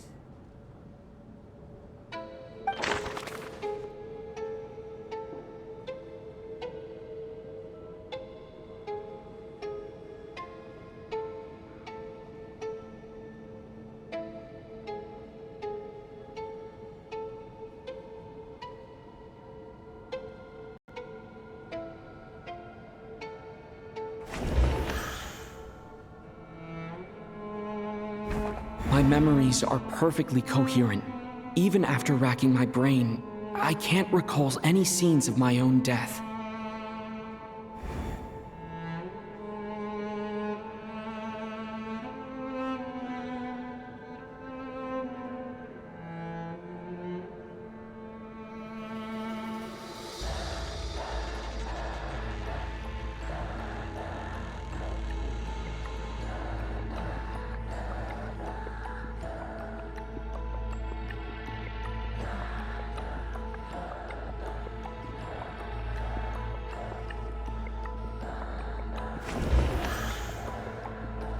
I clearly remember Mr. Chuganov from the first time I visited the theater. He made quite an impression. That was just a few days ago, so he's unlikely to be the deceased.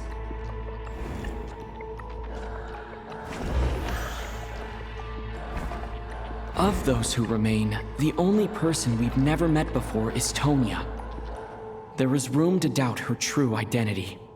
People are easily misled by first impressions.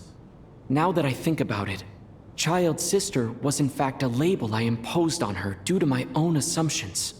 But Mr. Chuganov vouched for Tonya's identity yesterday, with basically no other possibilities left. Could it be?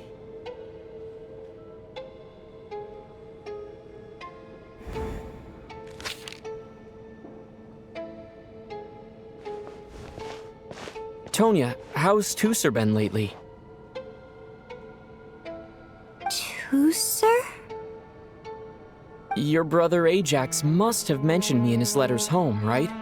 Did he say anything about a blonde traveler?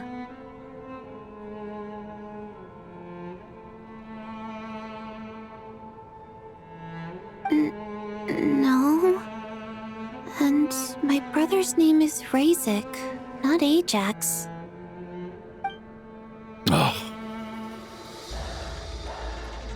Chuganov, looks like it's your turn to do some explaining.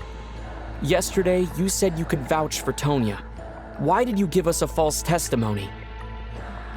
I knew you were behind this, Chuganov. You've been lying through your teeth from the start.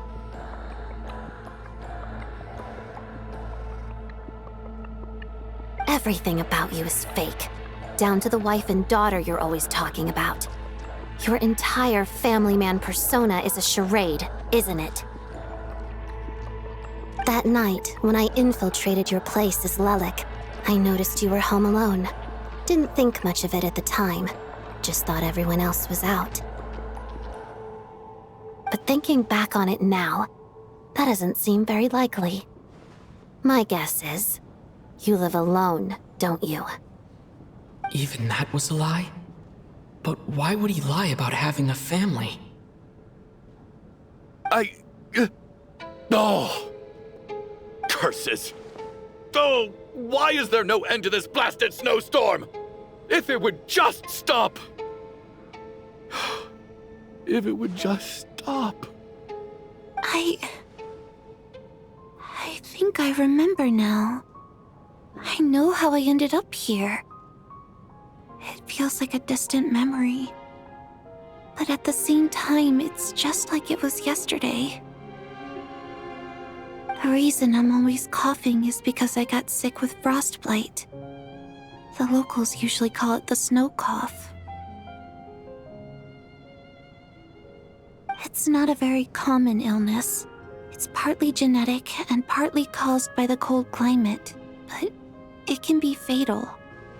They sent me to the hospital as soon as they found out I had it. And I spent so long lying there in that hospital bed. After a while, I felt myself growing weaker and weaker. Nothing seemed to be working anymore. Neither the treatment that the doctors were giving me, nor the medicine my brother was brewing from frost fairy flower leaves. So one day, I told my brother that I wanted him to take me outside for once, so things could be like they used to, just for one day. I wanted to meet loads of friends, experience new things. He agreed. He snuck me out of the hospital, and we escaped. We got to the theater, bought tickets, and went inside. Oh, it was all so exciting. I remember the show very clearly. It was amazing. But I found myself getting sleepier and sleepier. Oh, Tonya.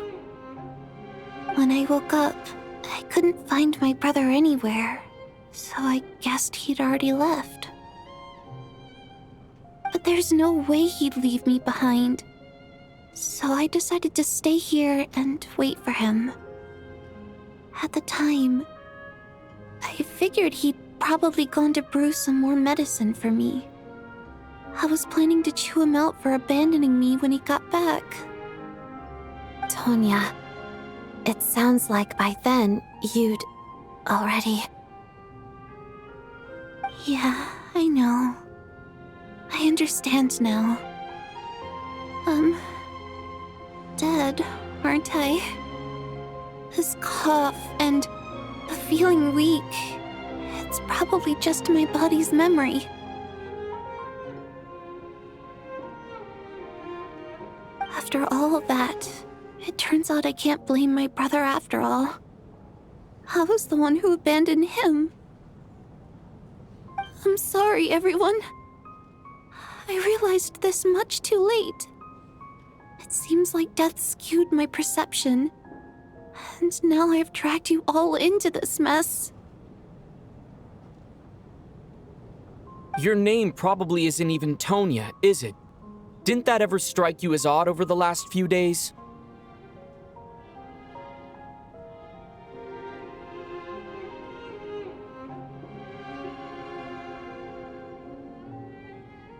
Well, when I was little, my brother and I read a storybook, and Tonya is the name of one of the characters.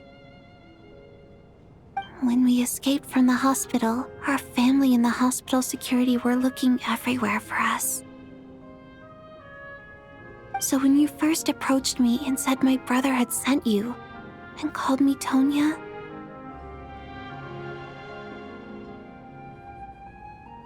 I thought he must have chosen a fake name that only the two of us would know. Because he was afraid of getting caught. No. It seems like that was just wishful thinking. At least your memory of death isn't painful. That is a small comfort. Now it's your turn, Chuganov. Talk to us. I believe no lie is ever told without a reason.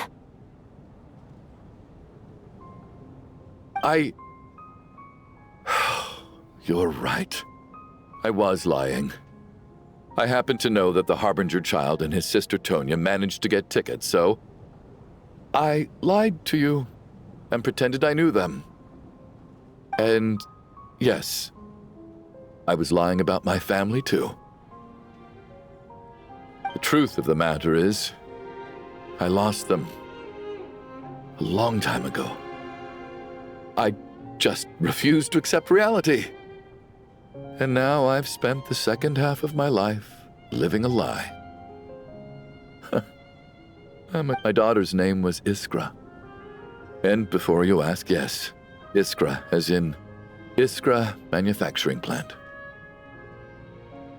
She also died from the snow cough. She was just 6 years old. If she were still alive today, she'd be around the same age as little Tonya here. After Iskra passed, my wife couldn't bear to face those memories either. So she chose to start a new life without me. One day when I came home from work and saw the empty room, I felt like I couldn't breathe. Subconsciously, I started to imagine that they were still there. I soon discovered that this was the only thing that made me feel any better, so I just embraced the delusion. Nothing more than a pathetic means of escapism, I know. But at least it's not a crime. So explain your false testimony, then. The night before last, when I was chatting with Tonya, she mentioned that her brother would brew medicine for her from frost fairy flower leaves.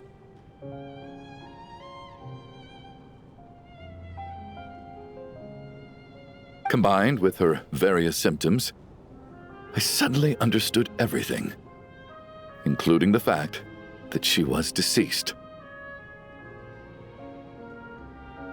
The snow cough used to be an incurable illness. I would pick frost fairy flower leaves to brew medicine for Iskra too. It took hours and hours on the stove.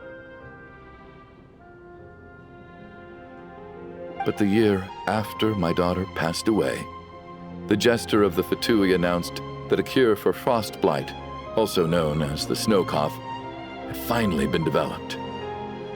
It turned out that all previous treatments were completely ineffective. No better than random concoctions. That was the final straw for me. I just couldn't take it anymore. Just one more year. One more year, and everything would have been okay. So, more than anyone, I know full well that in this day and age, no one in their right mind would still be using frost flower leaves to brew medicine for the snow cough. Poor Miss Tonya, therefore, had to have been from an era when snow cough was still a terminal illness. So, you projected your daughter onto her? Even though you knew she was one of the dead?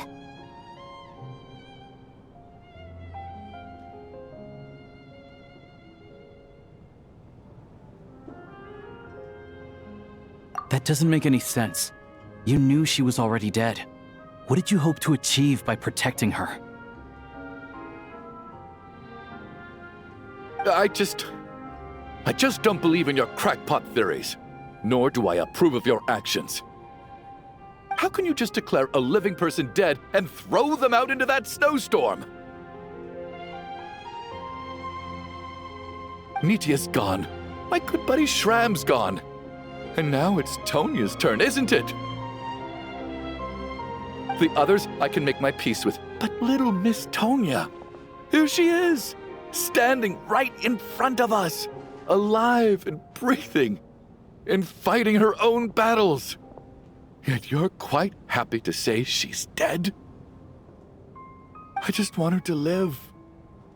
Once this snowstorm is over, the very moment it stops, I'm going to march out that door and find someone who can fetch the very best medicine for her snow cough. I'll be damned if I'm gonna let you cast her out into the snowstorm before I have the chance to cure her. Not again! Not this time! Not when the cure is right within our grasp! I'd never be able to forgive myself. Mr. Chuganov, stop. I can't let you do this. Tonya. By the sounds of it, you've known I was dead since the night before last, right? I really liked Mr. Valeri, Mr. Mitya, and Miss Vodyanitsa. And now they're all dead because of me. I'm not happy about that. The reality is, you've been trying to fight your own demons through me. But all you've really done is trap me inside your delusion along with you. No! Listen to me. I want to save you. I do! Well, at this point, I'm quite sure that I'm dead. I don't need to be saved. The time I got to spend with all of you is more than enough for me. Despite all the bad things that kept happening, I got to meet so many interesting people and spend so many days and nights by your side. Since the day I escaped that hospital until now, this has been an adventure I never even dared to dream of. I'm very fond of you all. If it were only possible, I'd trade my soul to bring back the ones who died. If it meant things didn't have to end like this. And that's why I'm not fond of you at all, Mr. Chuganov.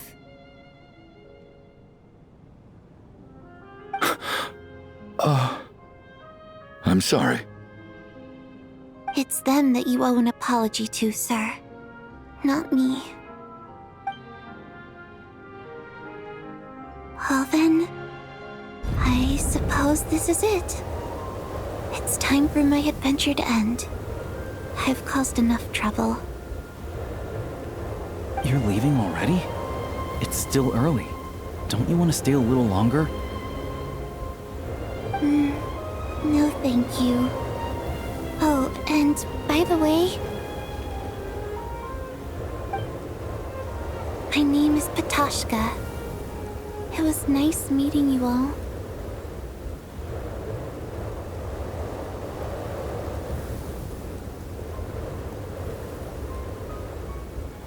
Feels strange that we're only being properly introduced now that it's time to say goodbye.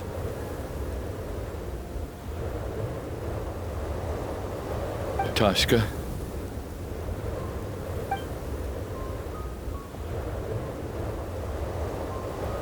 What are you doing, Chuganov? Are you crazy? Let me leave. I can't keep lying to myself anymore. In your dreams. Don't think you're getting off that easy when you had a hand in the deaths of so many people.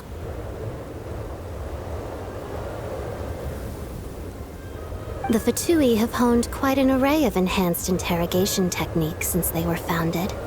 Once we're out of here, Lelik will personally give you a taste of every last one.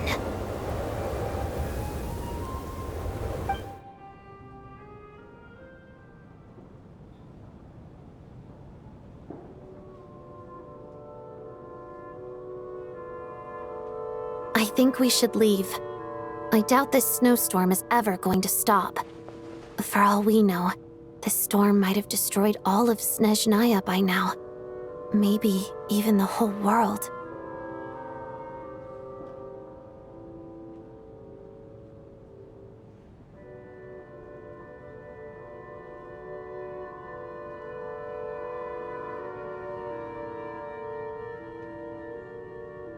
Wait, we finally solved the mystery of the haunted theater today. Maybe let's at least try to enjoy tonight? Fair enough. I don't particularly feel like dying in Chuganov's company anyway. And yet you won't let me die first. Hey, Chuganov, on a serious note, if we do make it out of here, you should close down that factory of yours. A lot of people are freezing thanks to you. Is this really the time to be discussing my factory? All right, fine. I'll shut it down. Doesn't matter to me anymore.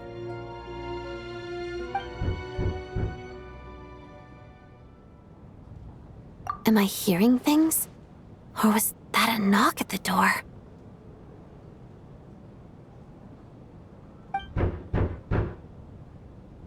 There it is again. But I don't understand. The snowstorm hasn't stopped, has it?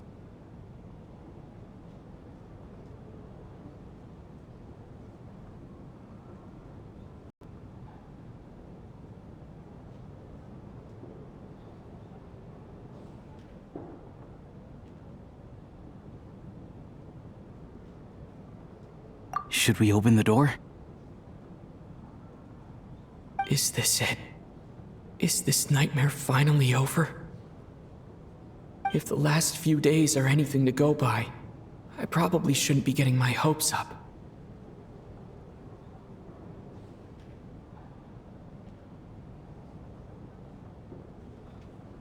Whatever lies beyond that door at this moment, it could be something even more terrifying than everything we've been through so far.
Hey everyone.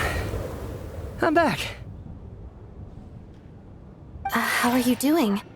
Feeling any better? Much better, thanks.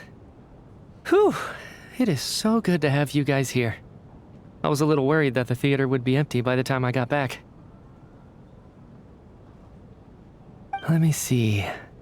Tonya and Vodyanitsa are missing, which means Vodyanitsa died last night. And then you discovered that Tonya was the other dead person. Am I right? Not Tonya. Petashka. First, tell us how you made it back here. Given the conditions outside, no one should be able to return alive.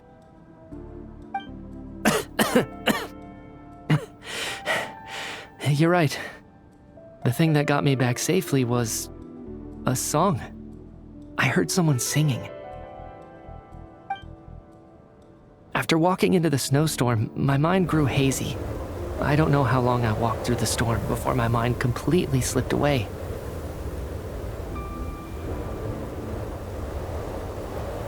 Then, suddenly, I heard the sound of singing. The voice instantly brought me back to my senses, and I regained consciousness. So I followed the voice, searching for the source of the singing. I searched and searched, until finally, just a few moments ago, there was the entrance to the theater, right in front of me.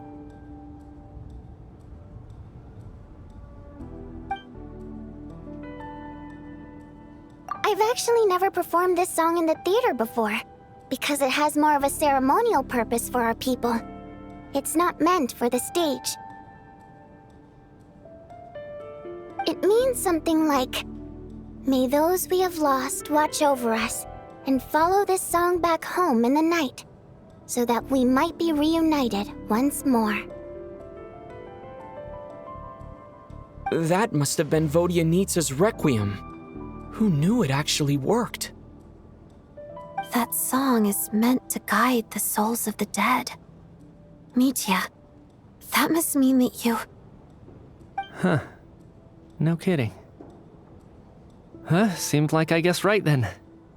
This is what I've been so desperate to tell you about.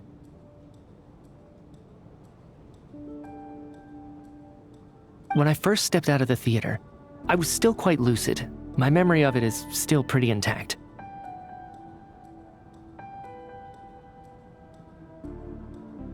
I remember the outside world being completely different than what I'd expected. It was like this was a world where only the snowstorm existed. There wasn't a trace of any humans or buildings ever having been there. I don't know how else to describe it, except to say that it just didn't seem like the real world. And as for the Requiem, if I was guided here by Vodyanitsa's song, it can only mean that I must already be dead, and this is my soul, not my body.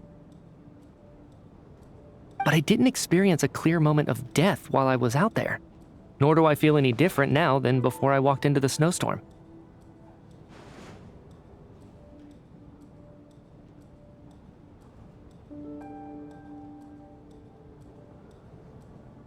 You don't seem any different to me either.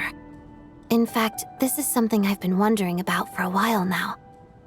If souls aren't physical, shouldn't they lack tangible form? Both Shram and Petashka were clearly deceased, and yet their souls didn't look or feel like ghosts at all. They were visible, tangible, no different than you or me.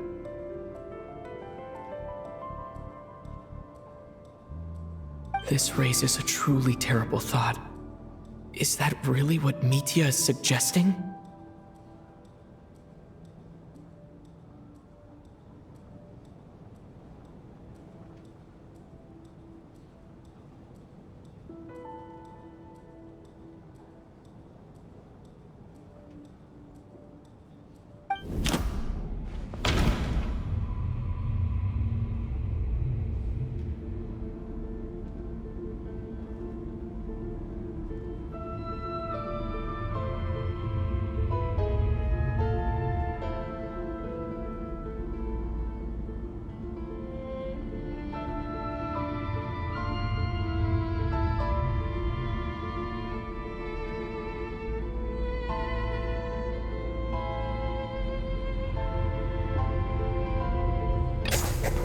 Mitya's soul was summoned back by the Requiem, confirming that he is indeed already dead. And yet, he looks no different from us.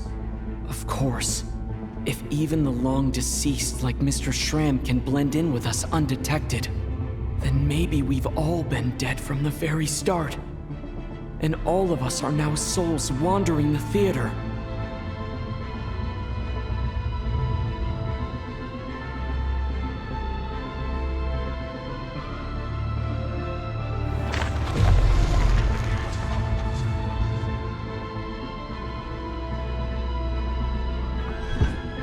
Yes. I think that this is probably the afterlife. What did you say?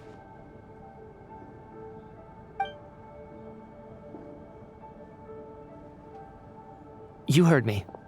We died in the theater. All of us did. But due to an obstruction in the theater's ley lines, our souls are trapped here, while an endless, infinite snowstorm rages outside.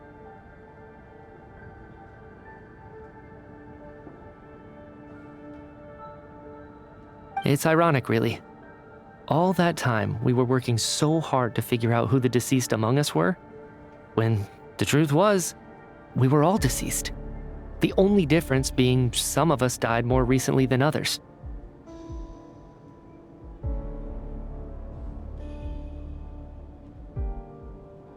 Do you remember that note, "Death is near"? Seems like we misunderstood what it meant after all. Death was nearer than we wanted to think all along. The note simply meant that all of us were already dead. So all our attempts to survive, our search for the deceased, it was all for nothing? Hard to say. At the very least, we helped 2 lost souls find clarity and go to where they belong.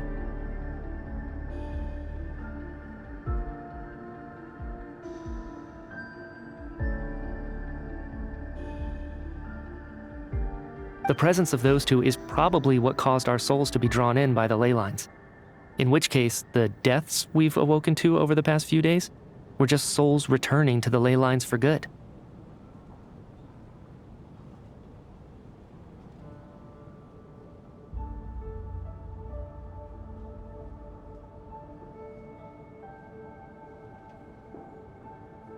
If what you're saying is true, doesn't that make us the lost souls now? Huh, no wonder. This afternoon, when I was moving Vodyanitsa's body, I noticed that the other bodies in the room hadn't decayed one bit after all these days. That's further proof that those aren't physical bodies at all, but merely our shells here in the afterlife.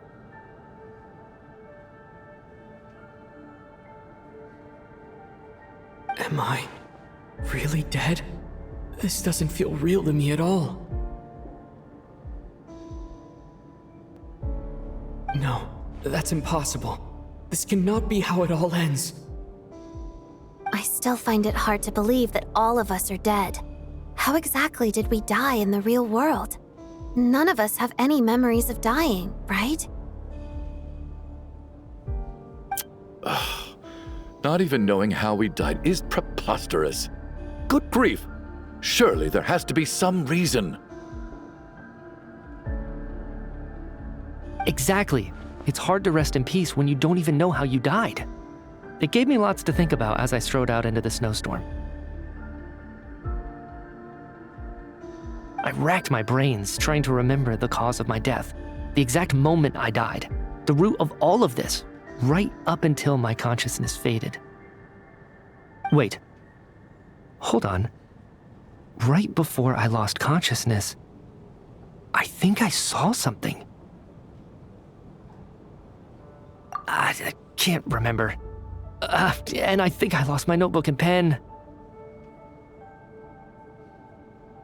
Mitya, your hand. Is that blood on your fingers?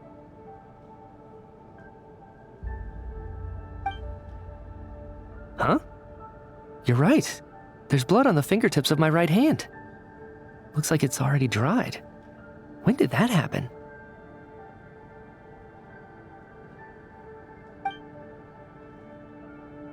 What the?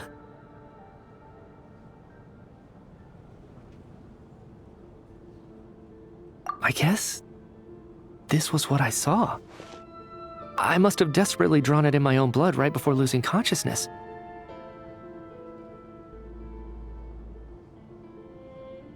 What's wrong? Do you recognize the symbol? It's Renova, the ruler of death.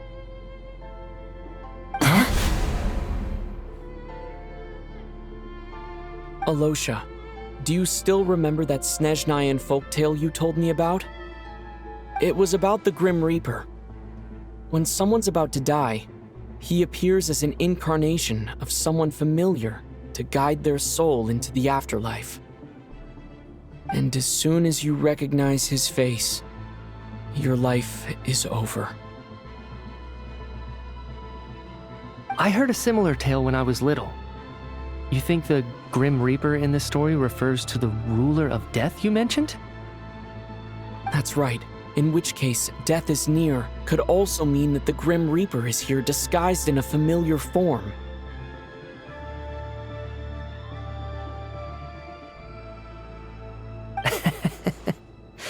Death, the deceased, and the Grim Reaper? So it's a triple entendre. When I first saw this note, I thought it contradicted the investigation report. But now it seems like that was the whole intention. So the Grim Reaper deliberately misled us. Then, we started suspecting each other and searched for the deceased while they hid in plain sight.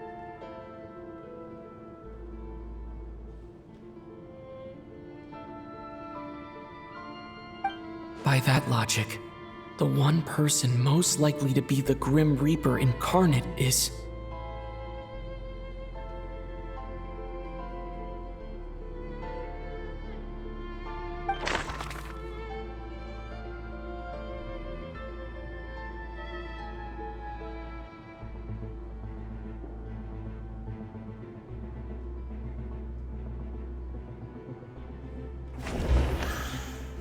Identifying the Grim Reaper is a major decision to make.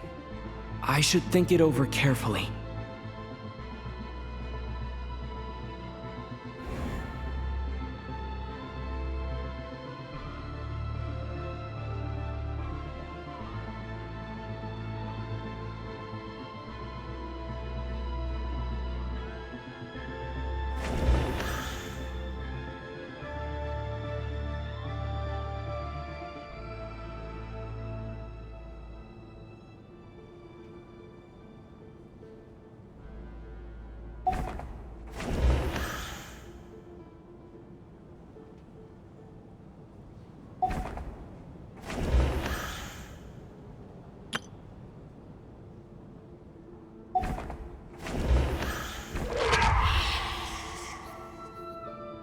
No doubt about it.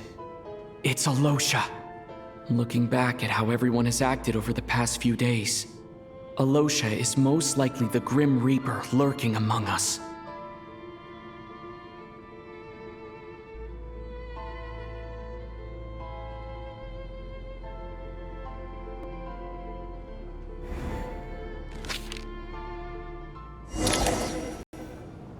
Is it you, Alosha? You were the first to discover the investigation report, and you had plenty of time to slip the note inside to mislead us.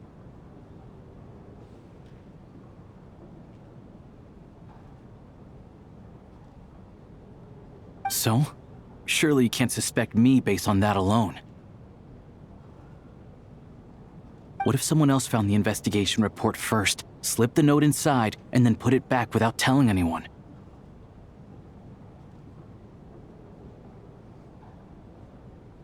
There's no denying it.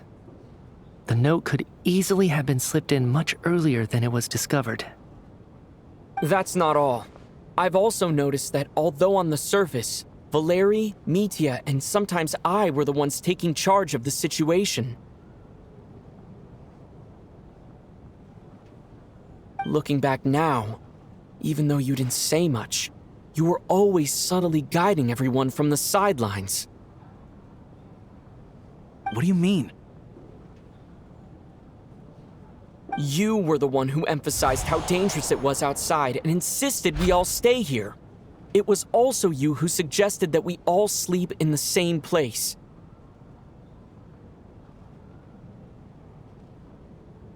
And earlier today, you tried to convince Patashka to stay. I don't understand why, but it was out of character. So, you didn't understand my intentions, and now you're assuming the worst. Seems pretty unreasonable if you ask me.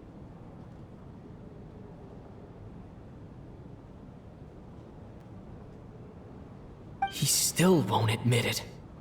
Fine. Let's see how he responds to the most damning evidence of all. The biggest question I have right now is, if the Grim Reaper is impersonating Alosha, then where's the real Alosha? When did they switch?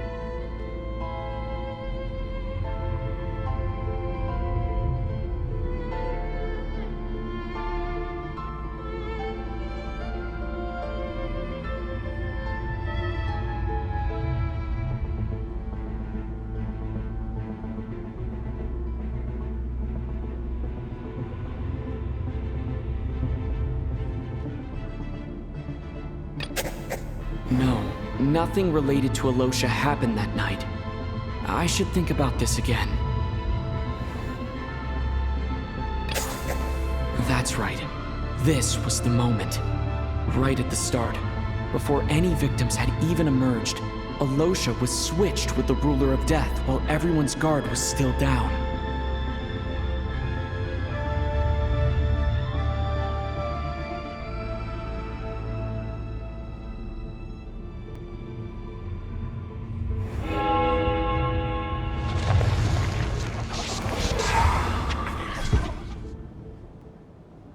When all this began, right after the performance ended and the snowstorm began to pick up, no one suspected anything unusual.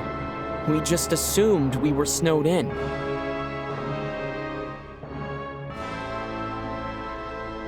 It wasn't until we discovered the bodies the morning after that we realized something out of the ordinary was going on. But it's clear now that the oddities actually started earlier than that, when Dimov walked into the snowstorm and never came back. Right. So Mr. Dimov was the first victim, not Sobolova and Torgov. And if we pinpoint that moment as the beginning of this incident, then one thing becomes clear. Alosha, you are the only person who walked into the snowstorm and came back without the help of Vodyanitsa's Requiem.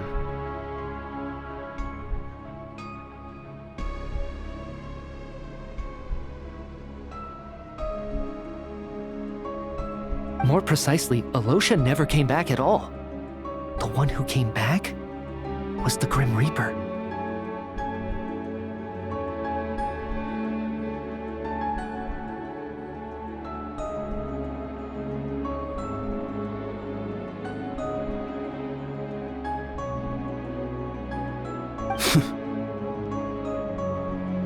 Not bad. Well, since you've backed me into a corner, I suppose there's no point in keeping up the act anymore.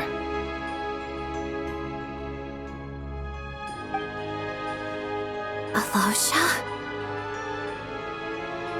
You're the Grim Reaper?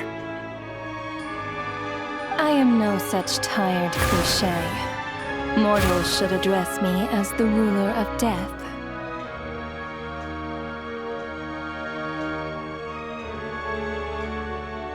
Before being wiped out for good, you identified the two deceased, and even sensed my presence.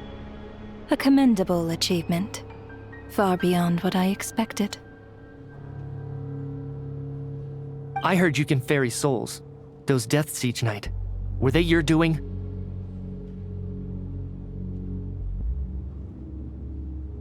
Your initial conclusion was correct. Due to the existence of the two deceased, the ley lines yearned to reclaim those long-lost souls. Every night, they devoured an equal number of souls to fill the void. This required no intervention from me. Though, of course, ferrying souls is indeed my authority.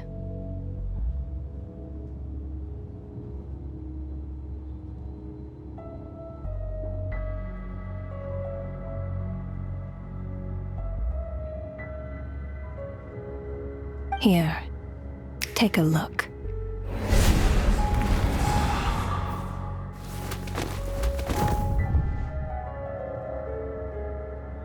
What are you doing?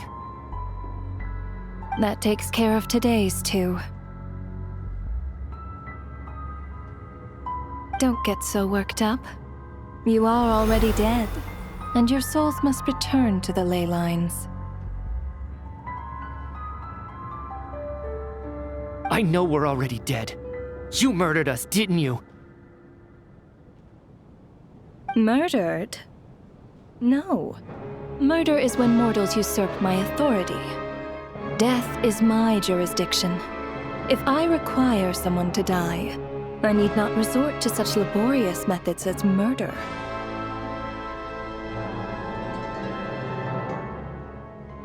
You simply met the criteria to trigger my curse of death.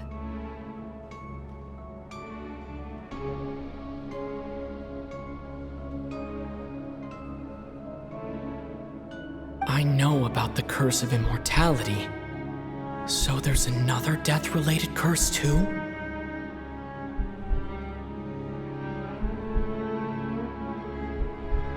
You cursed us? When? And why would you do such a thing? So often, humans pray to me, begging to know when their death will come, and what form it will take. But few people ask why. If you must have an answer, know that death comes simply because one's time has come.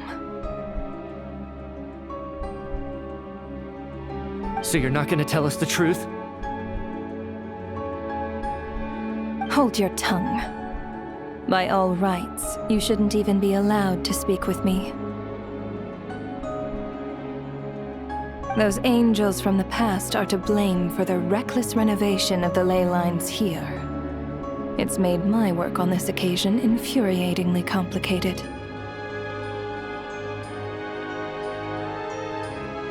Work? So trapping us here, making us watch our friends die, that's just another day at work for you? You clearly have a lot of questions. Fine. As a reward for your remarkable accomplishments over the past few days, I shall answer a few of your inquiries, provided they aren't too unreasonable.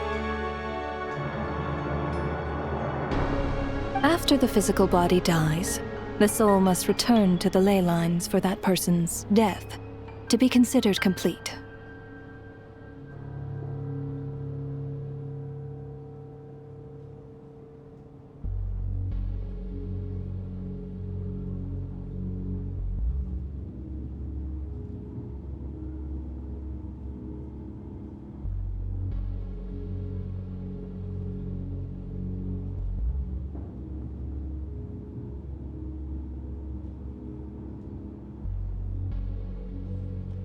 My work encompasses the entire process of death, including, naturally, the guiding of souls into the ley lines, with which you are now so familiar.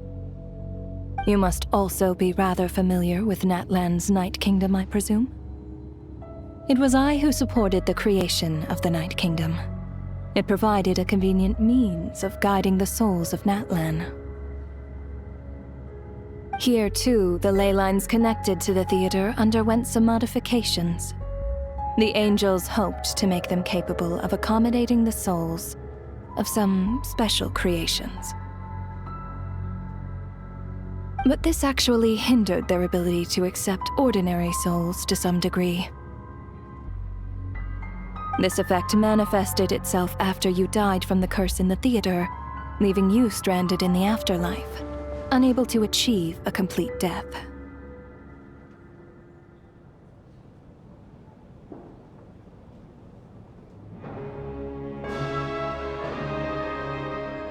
But if souls who die from the curse of death fail to return to the ley lines within a short window of time, they will miss their chance for good.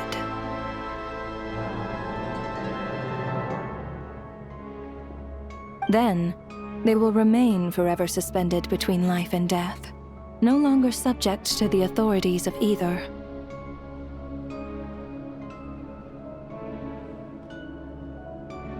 So if you don't resolve this matter soon, and see all our souls return to the ley lines before long, we'll escape your control.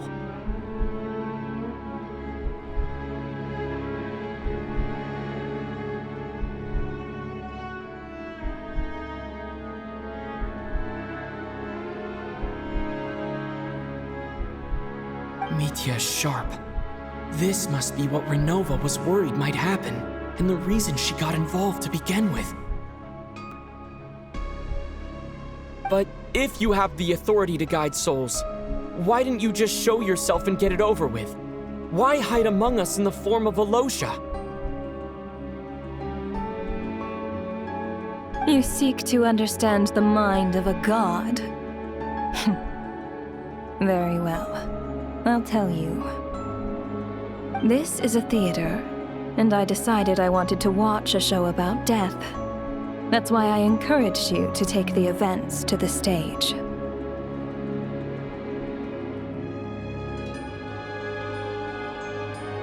I found myself getting quite immersed. I suppose the entertainment you provided makes up for all the trouble you've caused me by being so defiant in the face of death. There. Are you happy with my answer?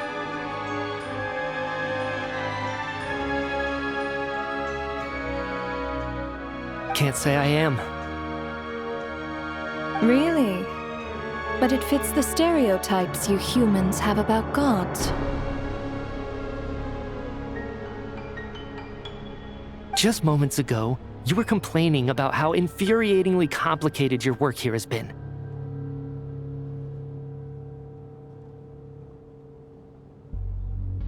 Work is work, I get it. There are times when it's a huge pain, but you just have to get it done, right? That's a rather unique perspective for a human. You are in fact correct. There is a pain point in this case. Due to the obstruction in the theater's ley lines, there is a hard limit on the number of souls they can receive each day, making it impossible for me to ferry all your souls at once.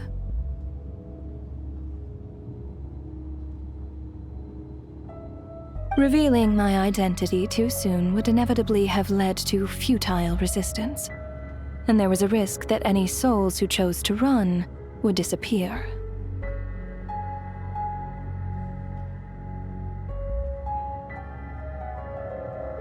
Then there was the issue of the 2 lost souls you called the deceased. The way you resolved that quandary was all part of my design. That's what I don't understand. If all of us were souls of the dead, what made their presence among us special?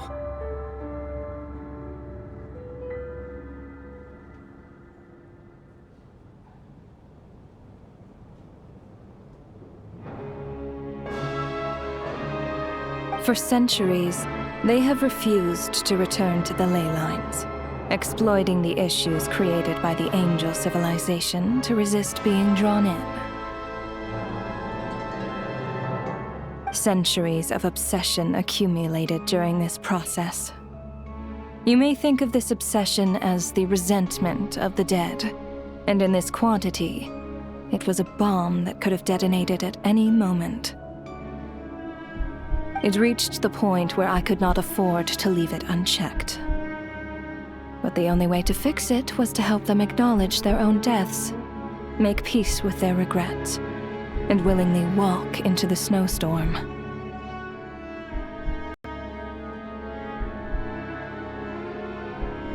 Only then, with my guidance, could they finally return to the ley lines.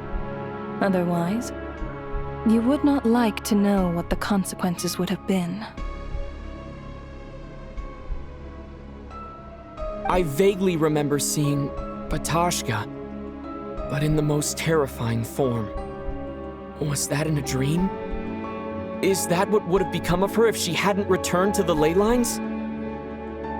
I see your dreams brought you many revelations. So you see, death in fact grants wisdom to mortals. Souls connect to all things in the world and see the chain of cause and effect between them. It's nothing unusual. Anyway, giving psychological counseling to lost souls is not my strong suit. That is more of an angel's role. It was something I could not resolve directly using my authority, so I decided it was easier to leave the bomb defusal to you.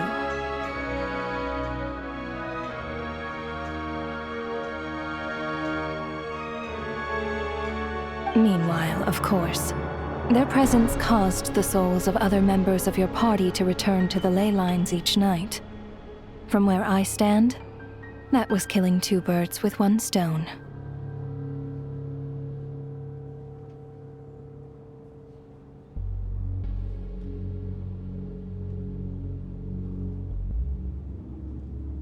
As both issues slowly resolved one another without me having to lift a finger, all I had to do was stay close by and keep the situation under control. Then use my authority to wrap things up at the end. And, of course, while I was at it, I thoroughly enjoyed watching this drama, dealing with death from a mortal perspective, play out on the stage.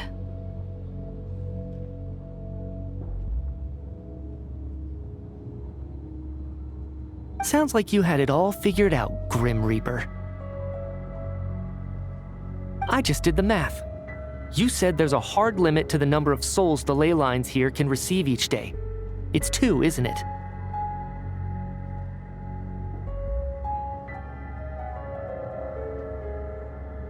That much is obvious, even to a fool. It's time to review this whole affair. If the ley lines can only take in 2 people per day, I need to go over the deaths from these past few days again.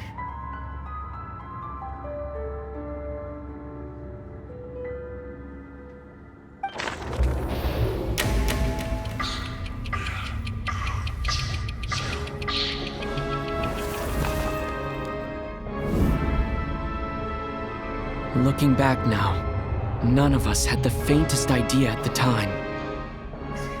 From the moment that staff member named Dimov walked into the snowstorm, the incident had already begun.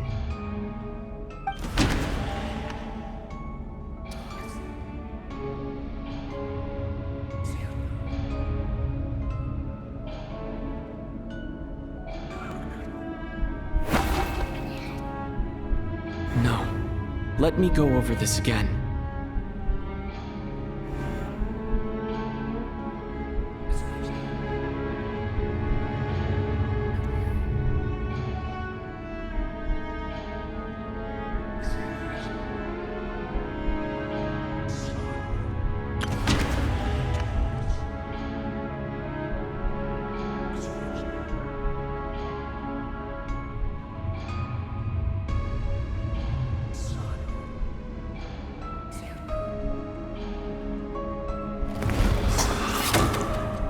Alosha was the second to walk into the snowstorm after Dimov to investigate.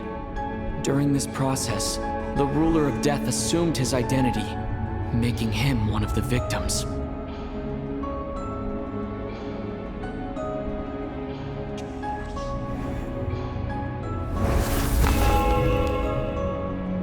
During our first night in the theater, Everyone was caught up in the novelty of it all. No one could have expected there would be victims the very next morning. Despite all the confusion, and with the help of hindsight, we finally began to realize that something was amiss with the snowstorm.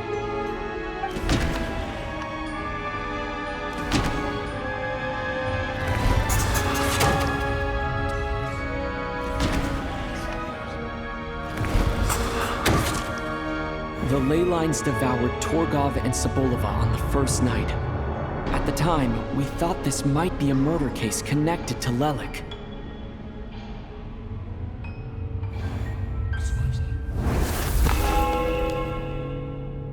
Odette and I spoke a lot that night.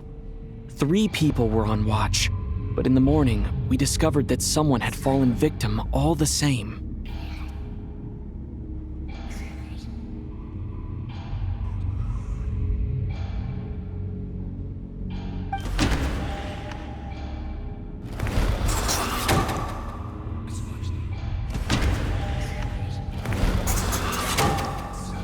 The deaths of Kulish and Rampana caused everyone to stop suspecting Lelik. Unexplainable phenomena occurred one after another, leading Mitya to suspect that we were caught up in a supernatural event.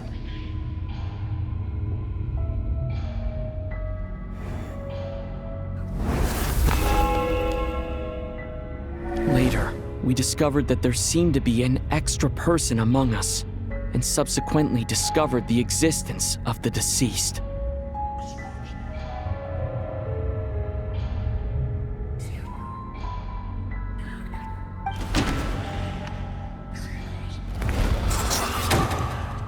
Mr. Schramm realized he was the deceased and walked into the snowstorm to return to the ley lines of his own accord. It turns out there really was a dead person among us.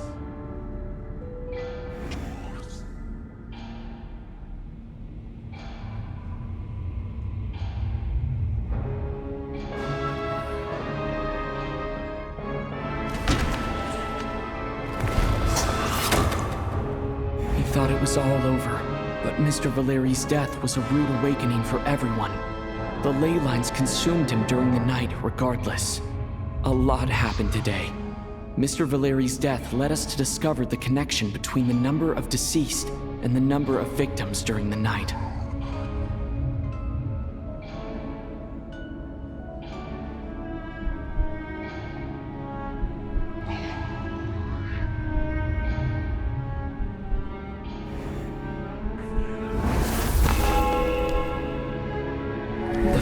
There was more than one deceased seemed to bring us back to square one. Odette revealed some information she had been keeping to herself.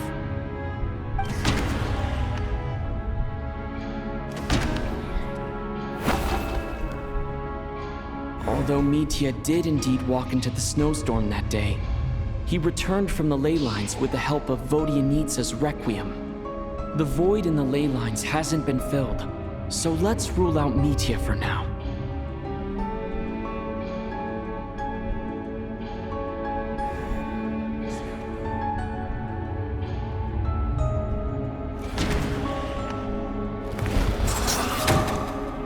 Vodyanitsa was swallowed by the ley lines in her sleep, but the Requiem she sang before falling asleep was quite a game changer.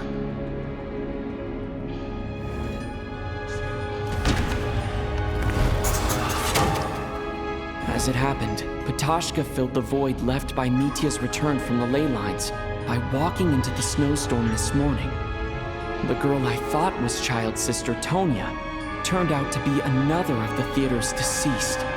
Come to think of it, Patashka was about to walk into the snowstorm at that time. And Renova, unaware that Mitya would return, was concerned that her soul would overflow from the ley lines. That's why she used Alosha's voice to try and persuade her to stay behind. Looking back, I suppose that was an early slip-up on her part.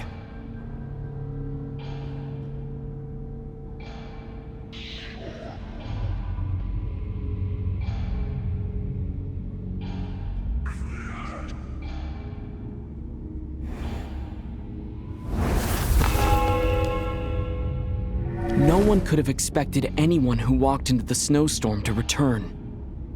But just after nightfall, Mitya returned, bringing crucial information with him. Various truths began to surface, including that all of us were already dead and that the ruler of death was here among us. Then, after revealing her true form, Renova callously claimed 2 souls.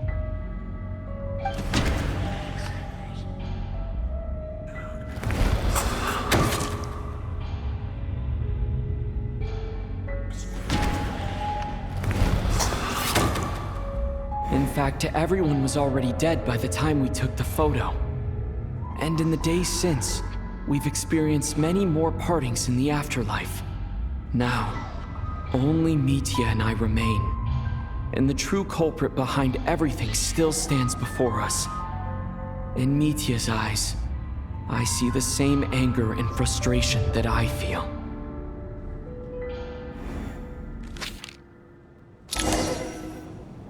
That covers everything. It's all clear now. Your work isn't finished here yet, is it? The Traveler and I are still standing here, safe and sound.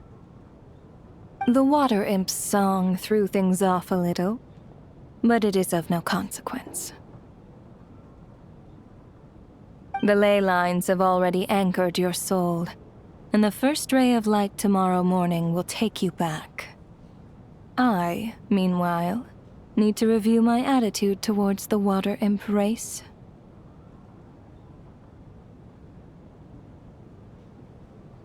So the reunion in the night that Vodyanitsa mentioned, I suppose that was never meant to be a permanent reunion.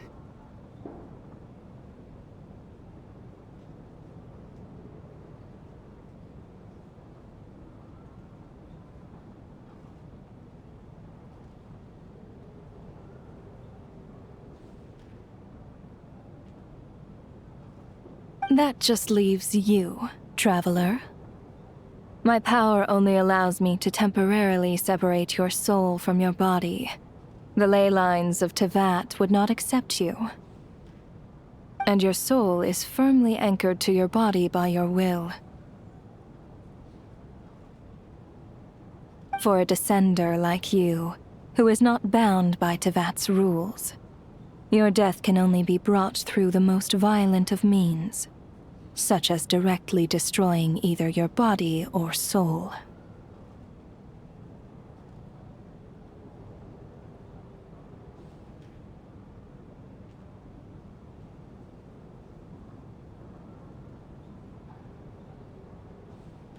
I have no interest in involving myself with Descenders.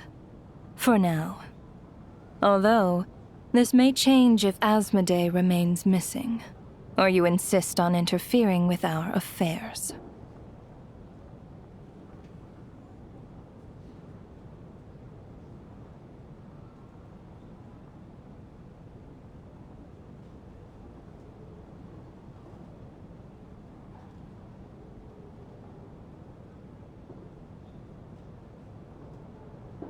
One last question then. All our struggles and sacrifices here, they were meaningless from the very beginning, weren't they? Death abides no reason. Besides, what you call sacrifice is merely a concept created by humanity. To me, it is nothing more than a self-indulgent charade in the face of death. Mere mortals fantasizing that their actions could reclaim something from my grasp. A truly laughable idea.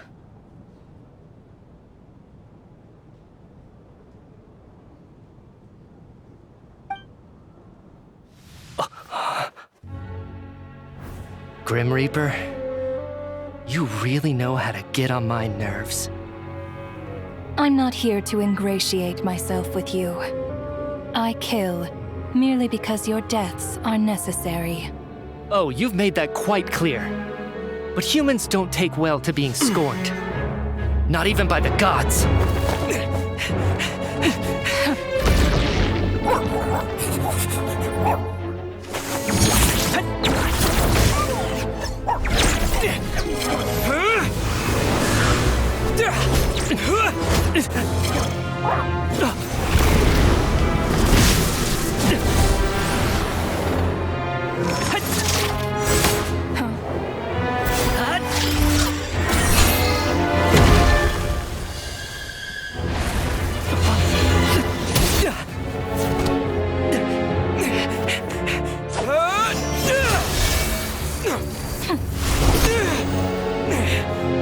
This is futile.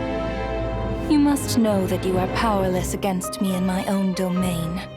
I suggest that you save your strength. For what? Maybe we can't change it.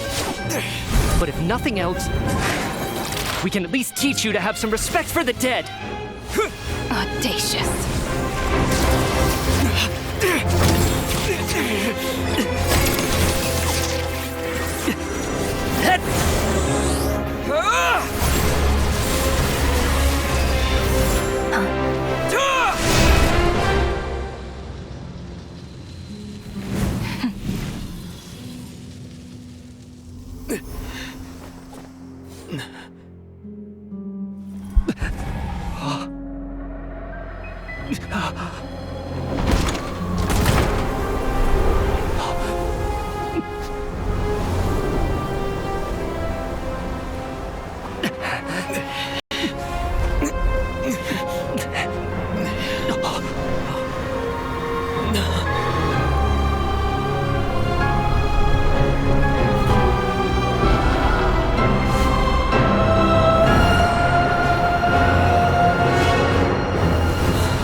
How are you holding up, Odette?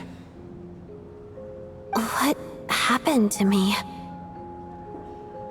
How much do you remember? What do you mean?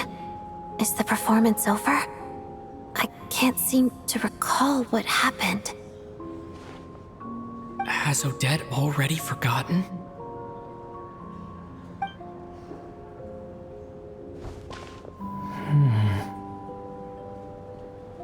Mitya? Oh, I'm sorry. I guess I spaced out there for a second. Remind me who you are? Don't you remember anything?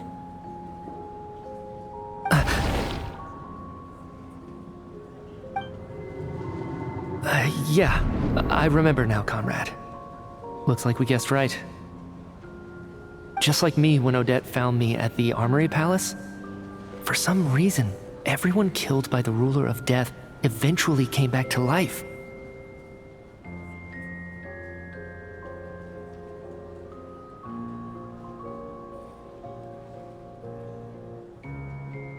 Just with one catch. They forgot what happened while they were dead. Odette and the others have already forgotten everything. Why were you able to remember this time? Could this be the reason? You said this is the Ruler of Death's symbol, right? I don't see anything there. You don't? Huh. Okay, I guess that makes sense. I carved this into my hand in the afterlife, so it's not visible in the physical world.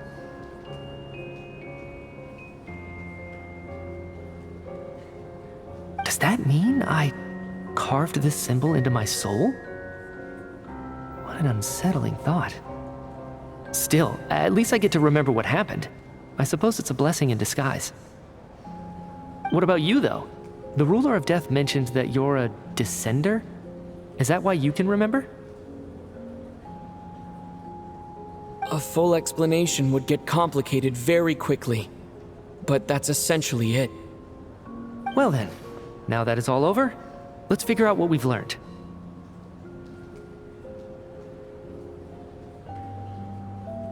The first thing I notice is that everything here is precisely as we left it, right before our deaths. This confirms that time passes differently in the afterlife than in the real world.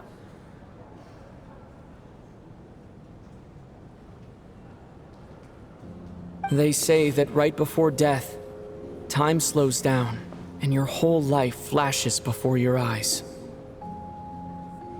That must be how you know you have one foot in the afterlife by that point.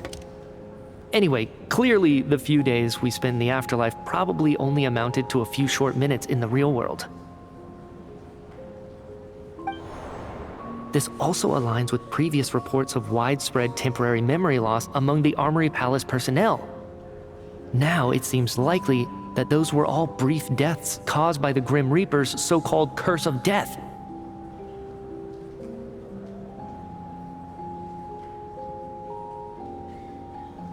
To those unaware of the truth, dying and coming back to life must feel similar to a short bout of catatonia.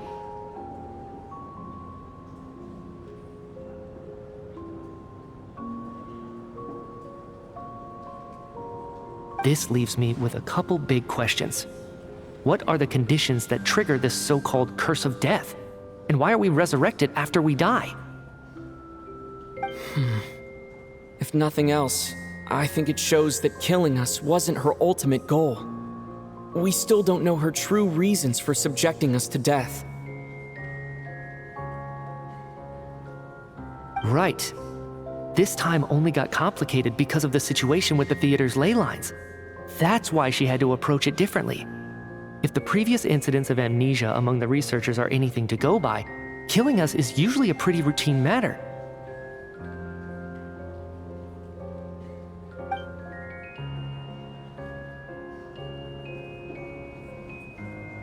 Come to think of it, wasn't I about to note something down before I died? I can't remember what it was, but I think it was something related to my research project.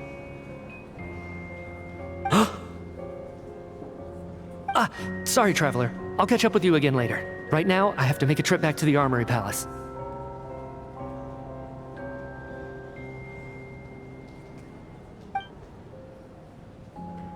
Sir, if I may, no one of your description has ever shown up in my investigations into Mr. Mitia's friends.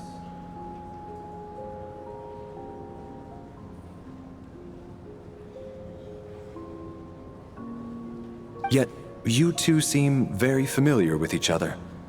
Could you perhaps tell me where he was in such a rush to get to? And, by the way, have we ever crossed paths? Forgive the presumptuousness, but I feel a vague and indescribable sense of familiarity about you.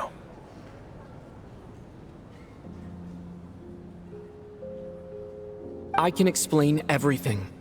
Could you help me gather everyone in the theater in one place?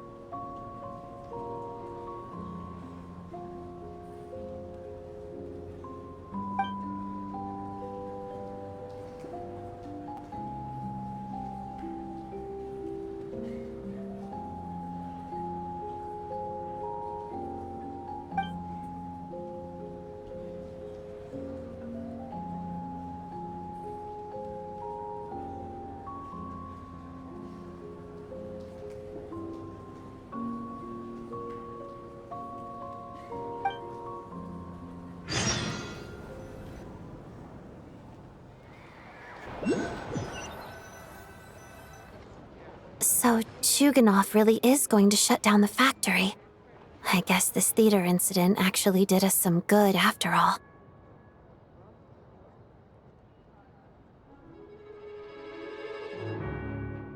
So, you said I promised to take you to the Armory Palace while we were in the afterlife, yes? I believe you. I think I even have a vague memory of it.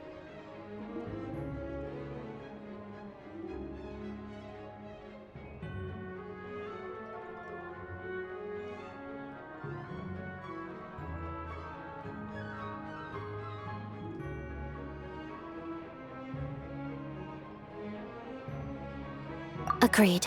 Let's check in on her first. The whole reason for our trip to the Armory Palace anyway is to figure out what's going on with her health.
Such honest passion.